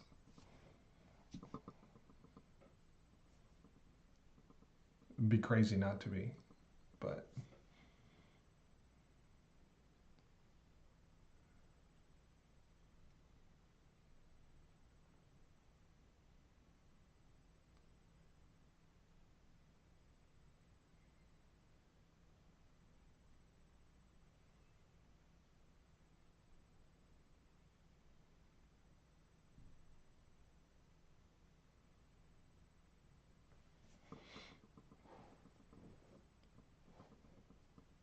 do I go to the office every day? No, not anymore. Not anymore. My office is in my house.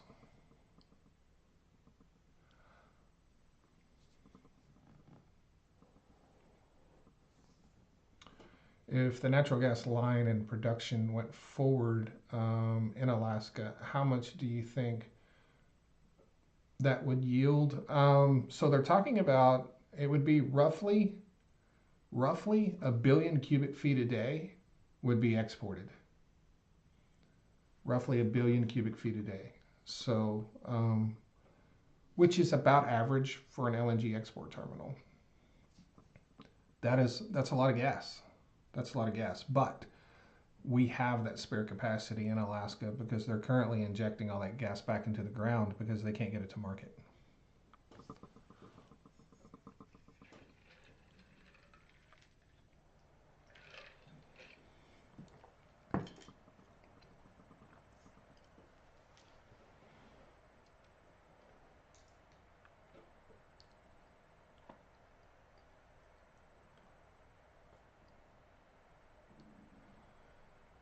What's my opinion on the Doge dividends? My opinion is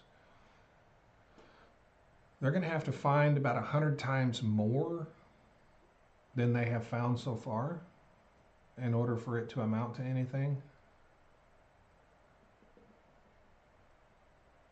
I would not hold my breath. I can tell you that.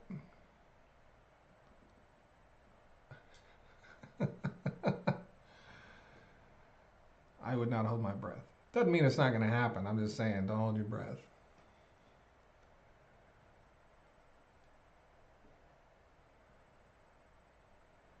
And based off what they found so far, you're talking about, was it like 200 bucks a person or something? They're saying 5 to 8,000. I think it was like 200 bucks, but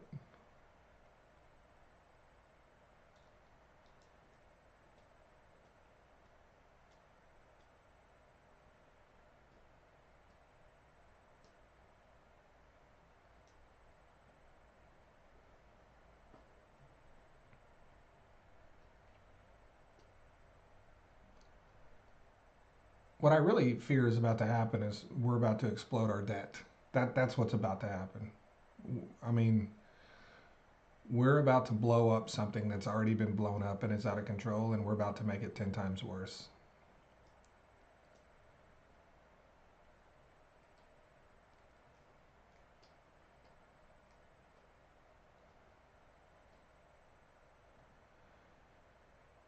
and everyone will be happy. $4.5 trillion tax cut. People will be celebrating, and then in a few years, we won't be able to make the interest payments on our debt, and the economy will completely collapse.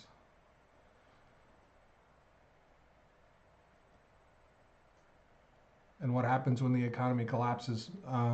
We have to we have to pass stimulus to prop it up, right? Which explodes the debt even further.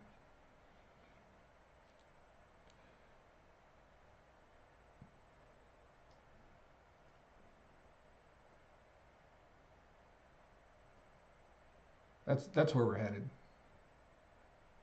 That's where we're headed.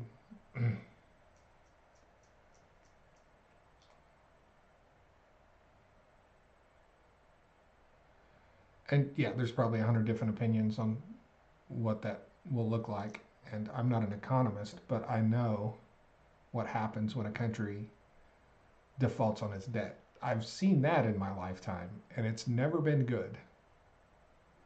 It's always been a very, very bad thing, worse than anything we've seen in this country in my lifetime.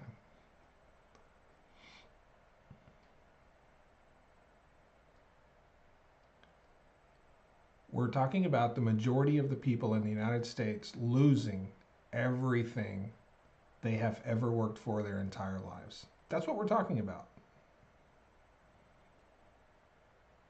That is what we're talking about. That 401k that you've been pumping money into for 35 years disappearing.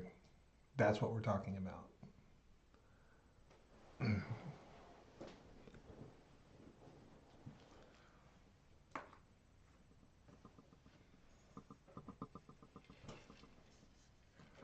Not trying to be alarmist. I'm just saying, when you can't pay your debt, when you default on your debt as a country, your country collapses. That's what happens because no one wants to purchase your debt anymore, and you can no longer fund your government. So I'm not talking just about an economic collapse. I'm talking about a military collapse, complete military collapse. I'm talking about a healthcare collapse. It's going to be bad. It's going to be really bad. Might want to bury some money in the yard or something, even though it'll probably be worthless. Wouldn't hurt to have some anyway.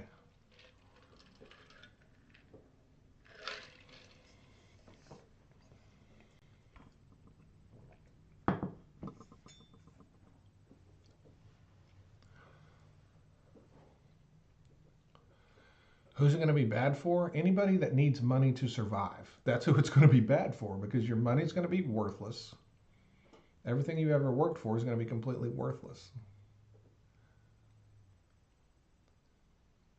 Well, cash will have some value, I mean, you may be paying $100 for a loaf of bread. I don't know. There'll be some value, but it won't be. It's going to be bad. I worked with a couple of people who were kids in Russia when Russia fell, and these people went from upper middle class homes, successful families, upper middle class, to sleeping in dirt. No utilities, sleeping in dirt in huts, because the value of their currency basically went to nearly zero.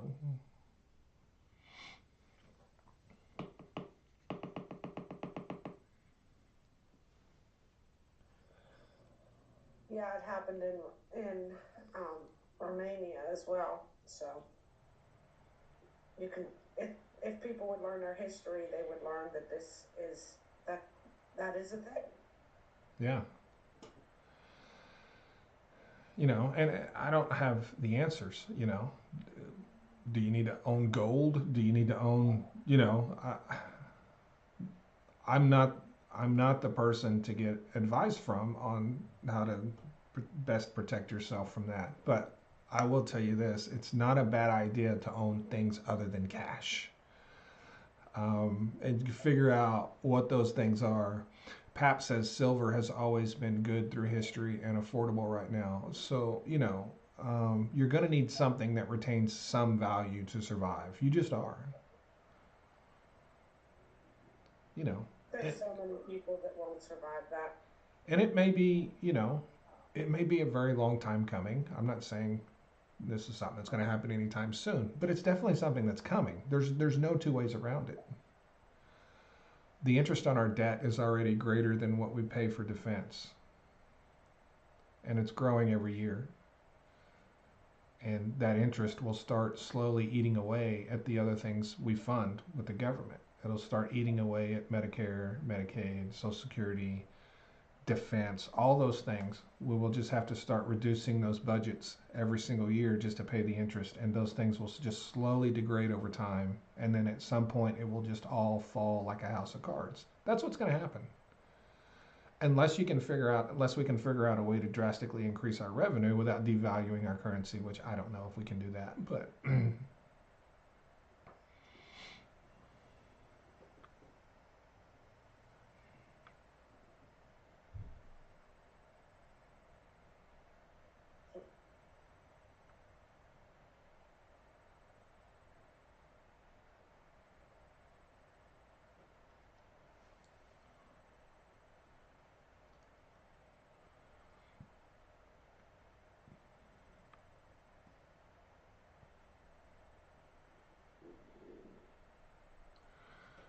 Vroom says the USA has been at 120% to GDP twice before. I have a feeling there's something very bad coming from Vroom.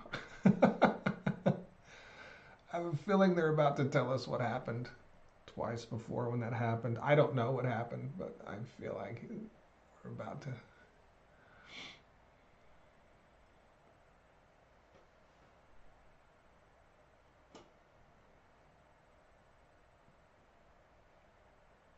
We if we don't do something with our debt, this nation will collapse.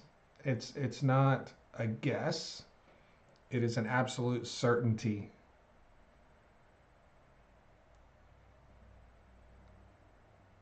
There's no two ways around it.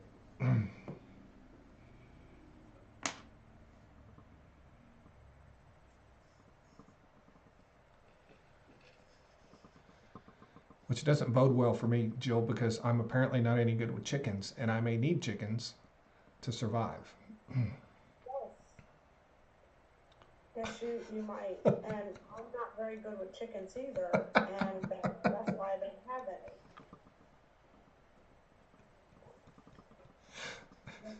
The only thing that, well, that's not even me that's good at it. It's my son that can grow a garden. I can't even grow a garden. He can grow a garden.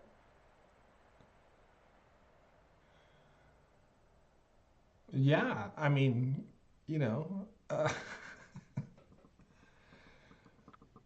and if you want to eat tomorrow, the garden doesn't help you. Right. If you're planting it today and you need to eat tomorrow,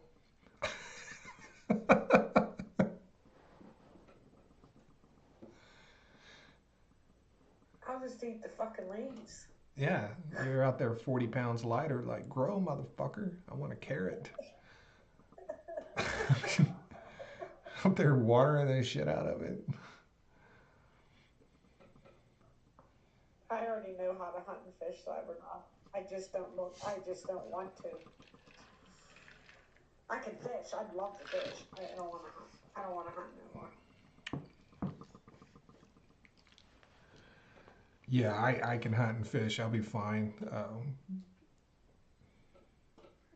My family has a lot of cattle. I don't need chickens, is what I'm saying. I don't need chickens. But um, I'll be out there telling that cattle to breed. Like, man, I'll be giving, you know, um, what do they call them? I'll be giving Spanish flies to the cows. Oh my god. Like, we need more cows. Y'all need to get after it. Take this.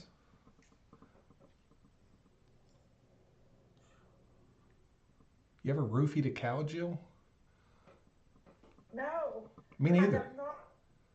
Me neither. What if you did? What if you had to do that? What if you had to roofie a cow?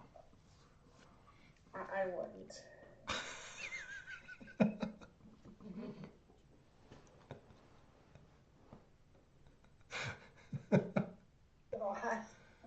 We're talking about survival, okay?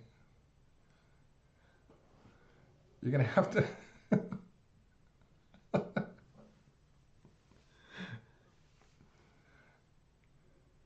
you, you're gonna have to put your bleeding heart to the side for a minute and think about what's best for the species. Oh,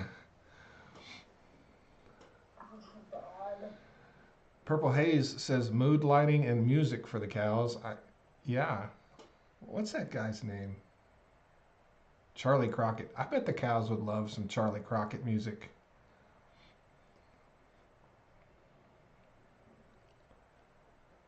Yeah. Oh, my God.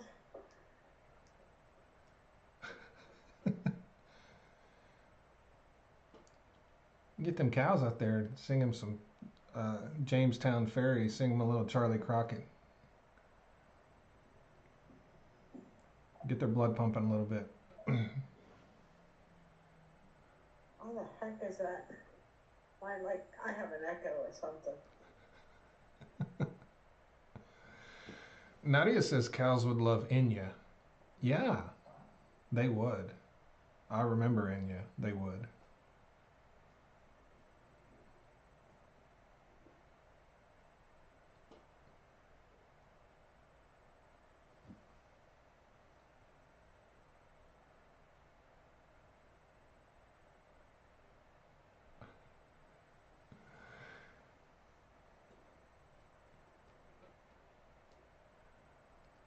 Art says cows love Mozart. That may be true. Luther Vandross, or maybe it depends on what kind of cow you have as to what it'll want to listen to.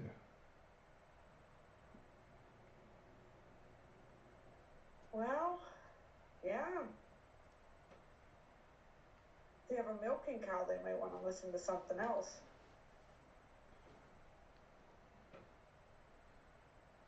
Well, the Charolais cattle, they would probably prefer something like Rick Astley.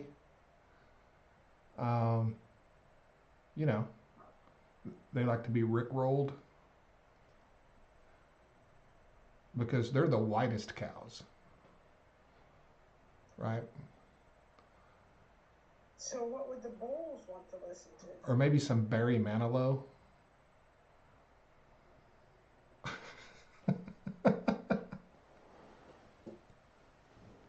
Yes, he went there. And what would the bulls want to listen to? I don't think the Bulls care. I don't think the Bulls care, honestly. Yeah, and like Kelly said, the cow tax. I know. The cow That's gonna be tax. every time they fart, you're gonna get taxed. Who's counting? I don't know. The government. They're watching through satellite. I need to I need to devise some type of sensor that counts cow farts. Um, some There's a big satellite that's looking down at the cows, and every time they fart, this like puff comes out because the satellite picks it up, and they're counting it. It's the government. Well, you would need either a thermal imaging camera or a gas detector to see the fart, right? Yeah. Well, that's a great conspiracy theory, and I'm going to use it on people.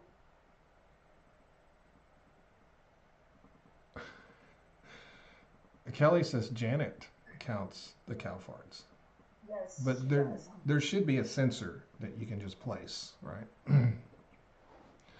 And that data would be uploaded to a cloud-based server, you know, continuously. And you could just have an app on your phone where you could look at the total number of cow farts at any given time. And every sensor could be pegged towards a specific cow, which will have to give the cows a serial number. Um, yeah, I think it's doable.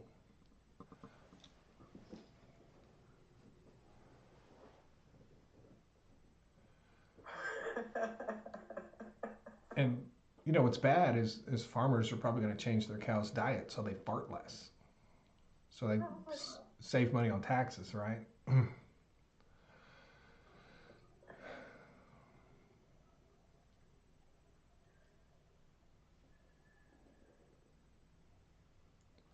I understand this all sounds ridiculous, but this is the world we live in today.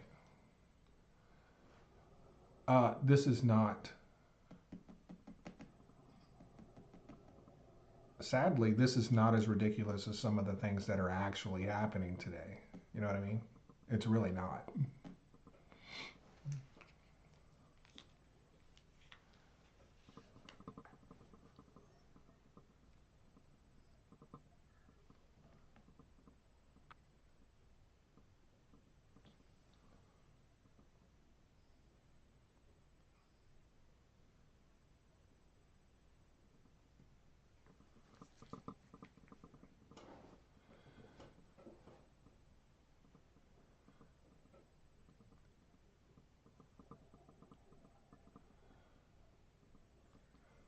Bob is in the chat, everyone. Bob is with us today. He wants to put methane sensors on the ladies from The View. Yes, I was going to mention that about Bob. So I was thinking that they already do that, Bob. They did it to all of the Republicans. You didn't know that yet, Bob? Oh shit, Bob, I'm sorry to be the bearer of bad news, but you have a methane sensor on you. Now, Jill, we know that you don't mind being the bearer of bad news. That's not a thing. Right, I really don't. You love being the bearer of bad news. Right, no, Bob, it's not called the nose. It's called, I don't know what it's called. It's just not the nose. Like, you're full of shit, so they had to put it on you to help release that.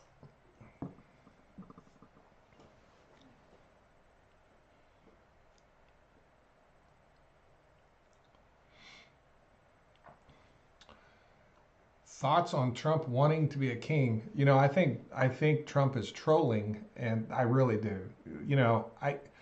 This is the thing. These guys do stuff all the time to troll and get a rise out of you, and it works every time. It works every time. It really does. But we'll see. You know. Um, the thing Steve Bannon did at CPAC with the whole thing he did. He's trolling. They're trolling you. They're trying to get you to respond to these things because the country's basically being run by internet trolls right now.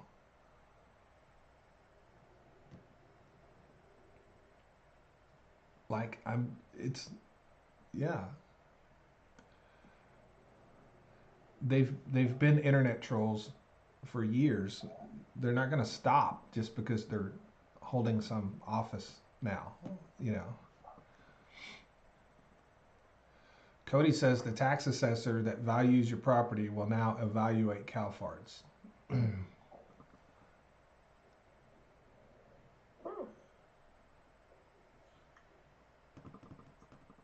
Bob, you seem to be very popular over on YouTube. Everybody says hello, Bob.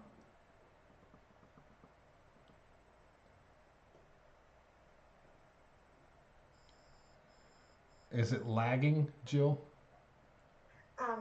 YouTube is behind. It always is. Yes. Is it lagging? No, it's behind. It's delayed.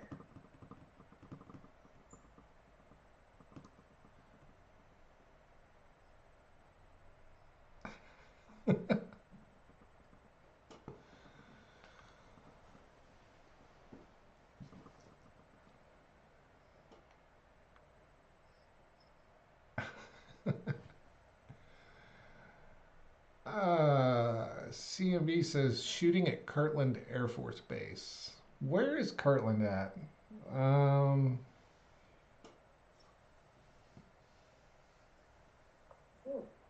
where is that? I've heard of it before, but I can't remember.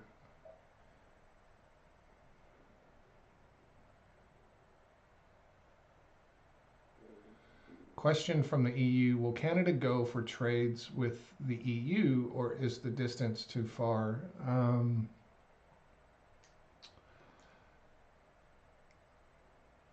I think they will. I think they will eventually. It's going to be some time, but I think they will. So that's in New Mexico? New Mexico. Okay.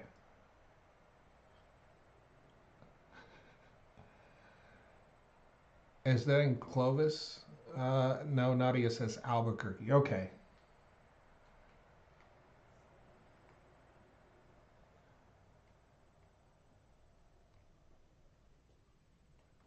At a Costco.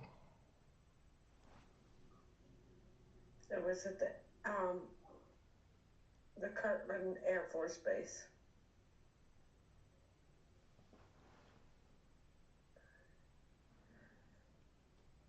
One airman is dead, another wounded. That is what is happening.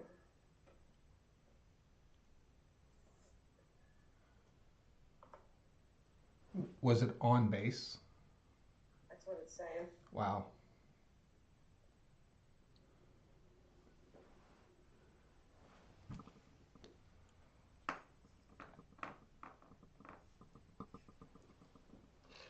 Yeah, because the FBI took over the investigation.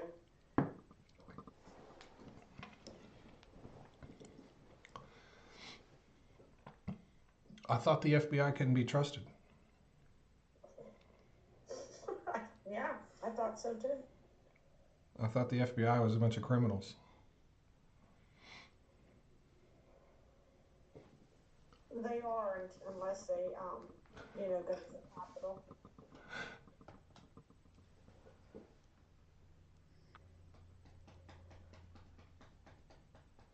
And then if they went to the Capitol on January 6th, they were liberals. I don't know.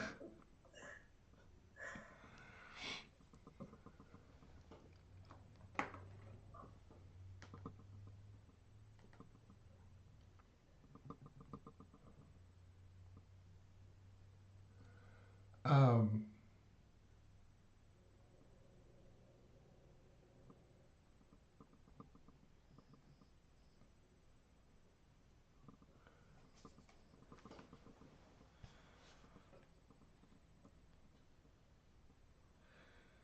uh, so Bob says the FBI can be trusted now.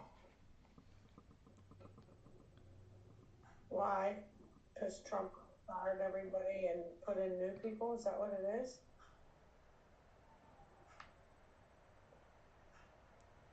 Because that's not true.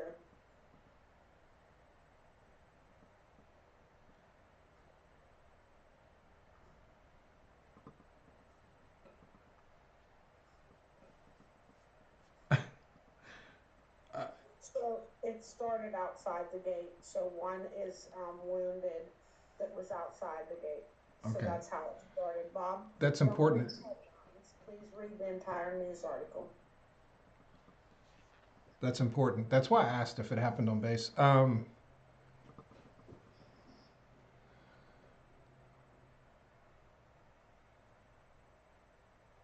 So, nearly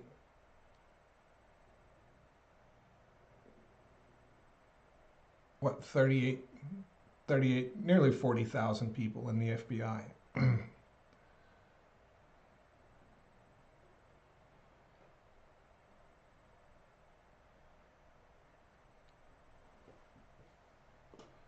And having that one person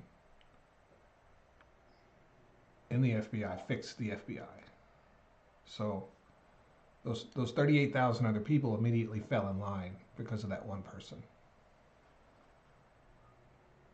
And everything's fixed, right? I guess.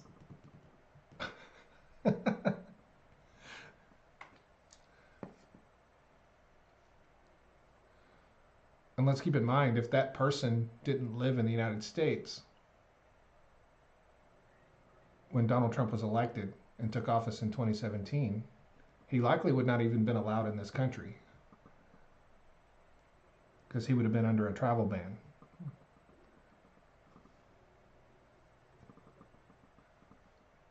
Just saying, not my thing, their thing.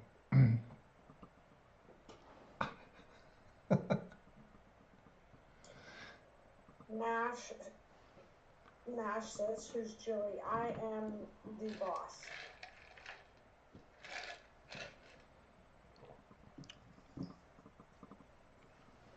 So what the news is saying is that I guess the one that was injured was outside the base, like at the gate, and I suppose the other one was inside the gate, but I don't think the shooter got inside the gate. Mm. That's so far what they have.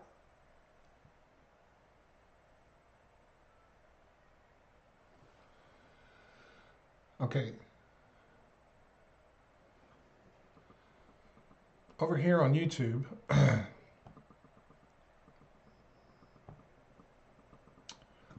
let me look here.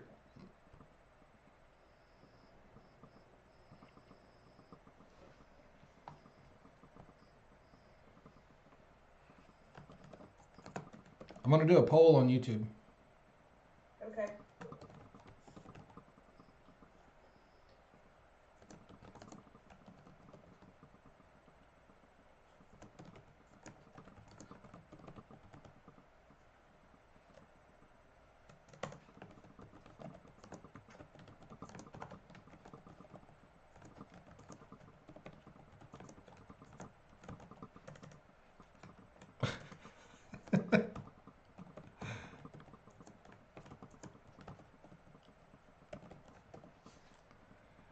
This may be a complete waste of time. Um,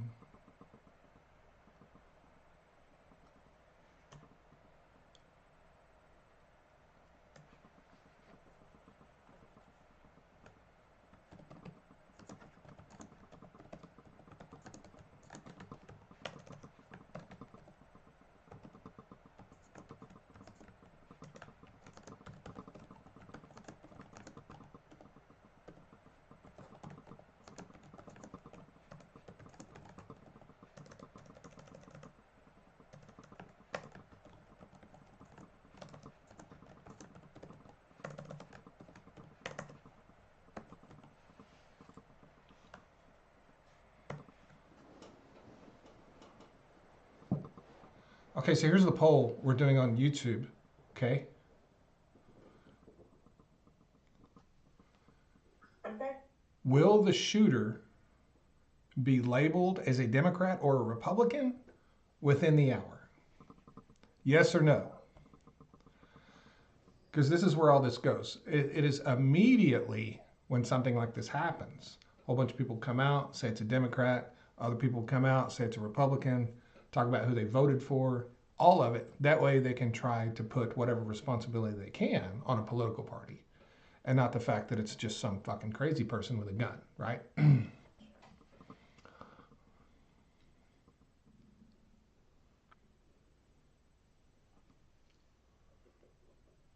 just saying right now, it was a Republican.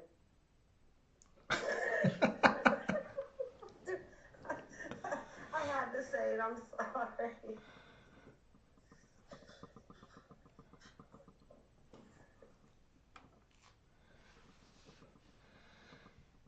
And of course, leave it to Bob to immediately come out and say 99% of the time it's a Democrat.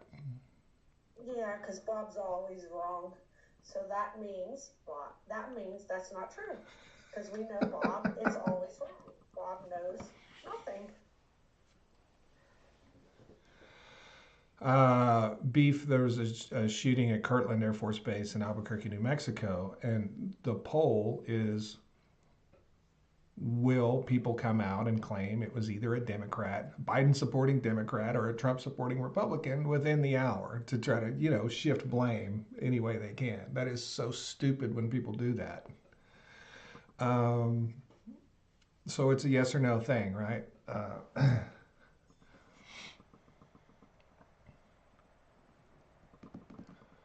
That is correct, Nadia. Some people will claim it was an illegal. Yes.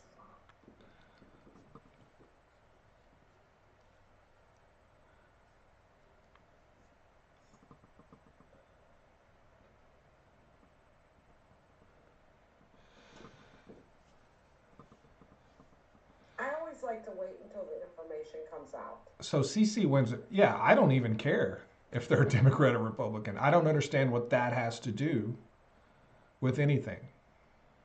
No, I don't. Like, that's been going on for a couple years.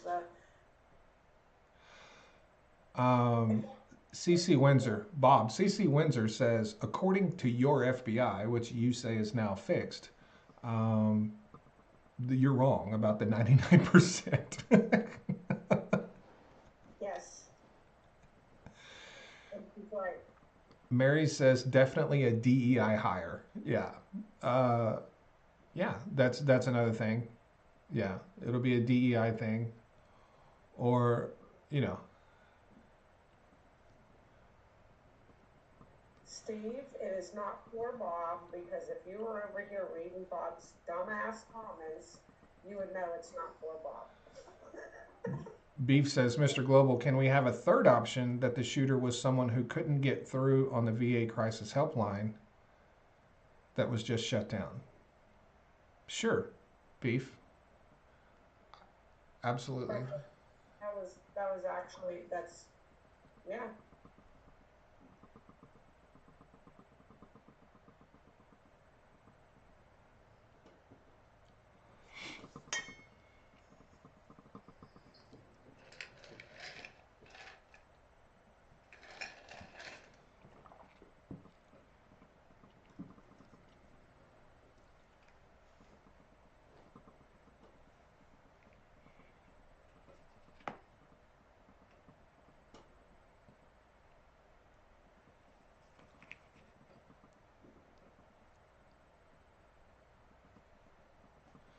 Currently, we're at 88% yes on YouTube. Oh, you saw that. I can see it.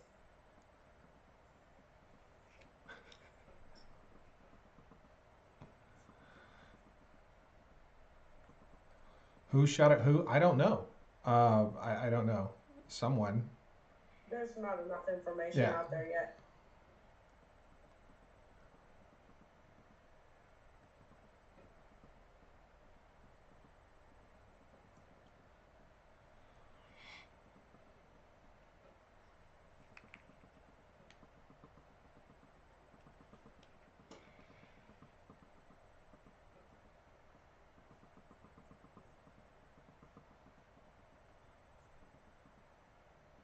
Yeah. Absolutely. Are you talking about the PA thing? No. Is there one? Is there more than one going on at the moment?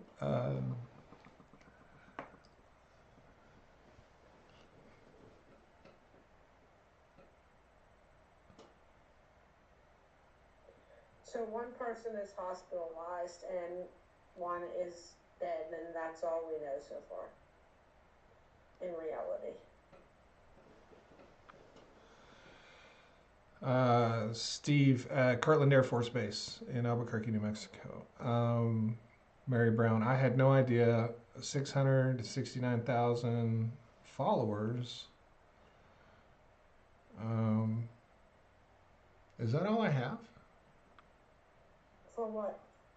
On what? Mary, it's 697,000 followers.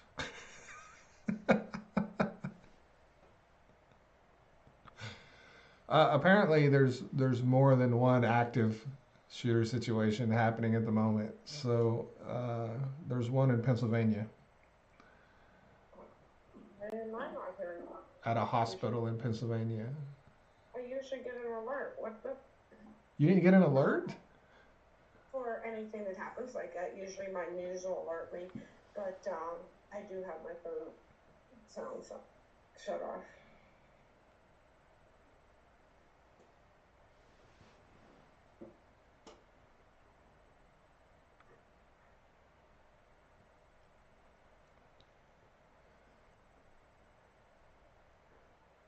Oh wow. There was Oh, a police officer that was killed. 5 other people wounded after gunman holds Pennsylvania hospital staff hostage. was that today? Mm, yeah, Hmm. I did not get an alert on that, but it was this evening, so I might have one on my phone.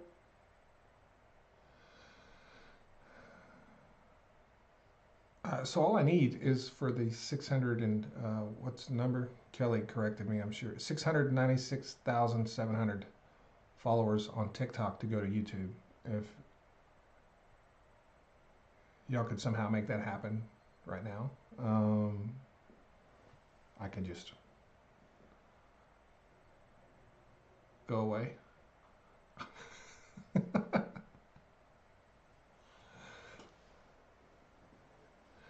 I don't know, Mary. I don't know. That's what I've been trying to figure out. I haven't been on YouTube very long, Mary. Um, yeah, I've been on TikTok for I don't know how long. I think 4 years. I haven't been here, but I mean I've had an account here for a long time, but I've only been actively posting here for maybe 3 months.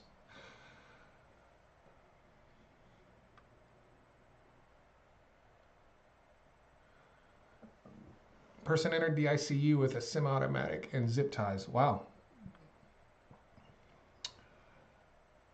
I don't see that, but it was in York, PA, Wow. at a UPMC hospital. So that's a Pittsburgh hospital, but it was in York. Where's York? Where Trucker lives, it's out by Heather.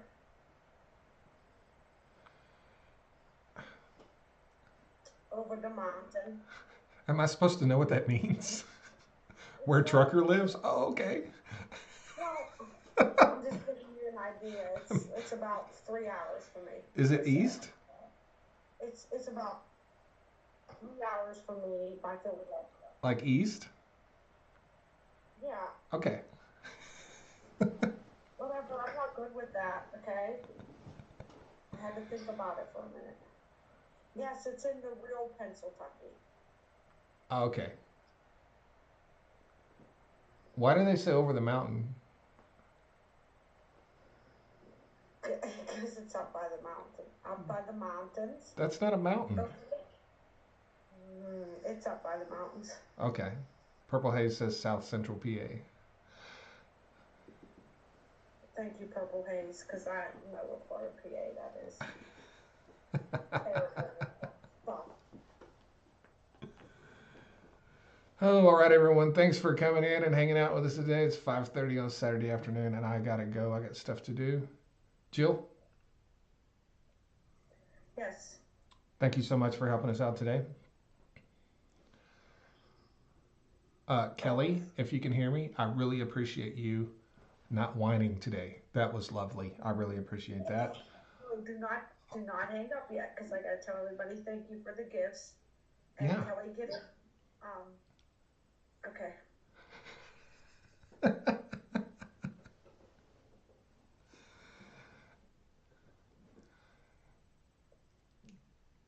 Kelly's one of my favorite people to mess with, second only to Jill.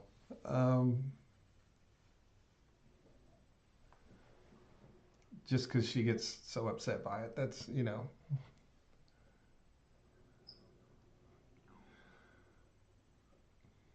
Hi, Sarah. Hi, Sarah. Kelly, were you gonna, or Jilly, were you gonna say something? No, I You just said hi, Sarah. you said don't And hang up. I want to say something. yes, I did. I said it. I said thank you, everyone, for the gifts. And Kelly, get it. Ta ta for now, Nadia. See you guys. Thanks, everyone. Thanks, everyone. See you guys Bye. tomorrow if you come in.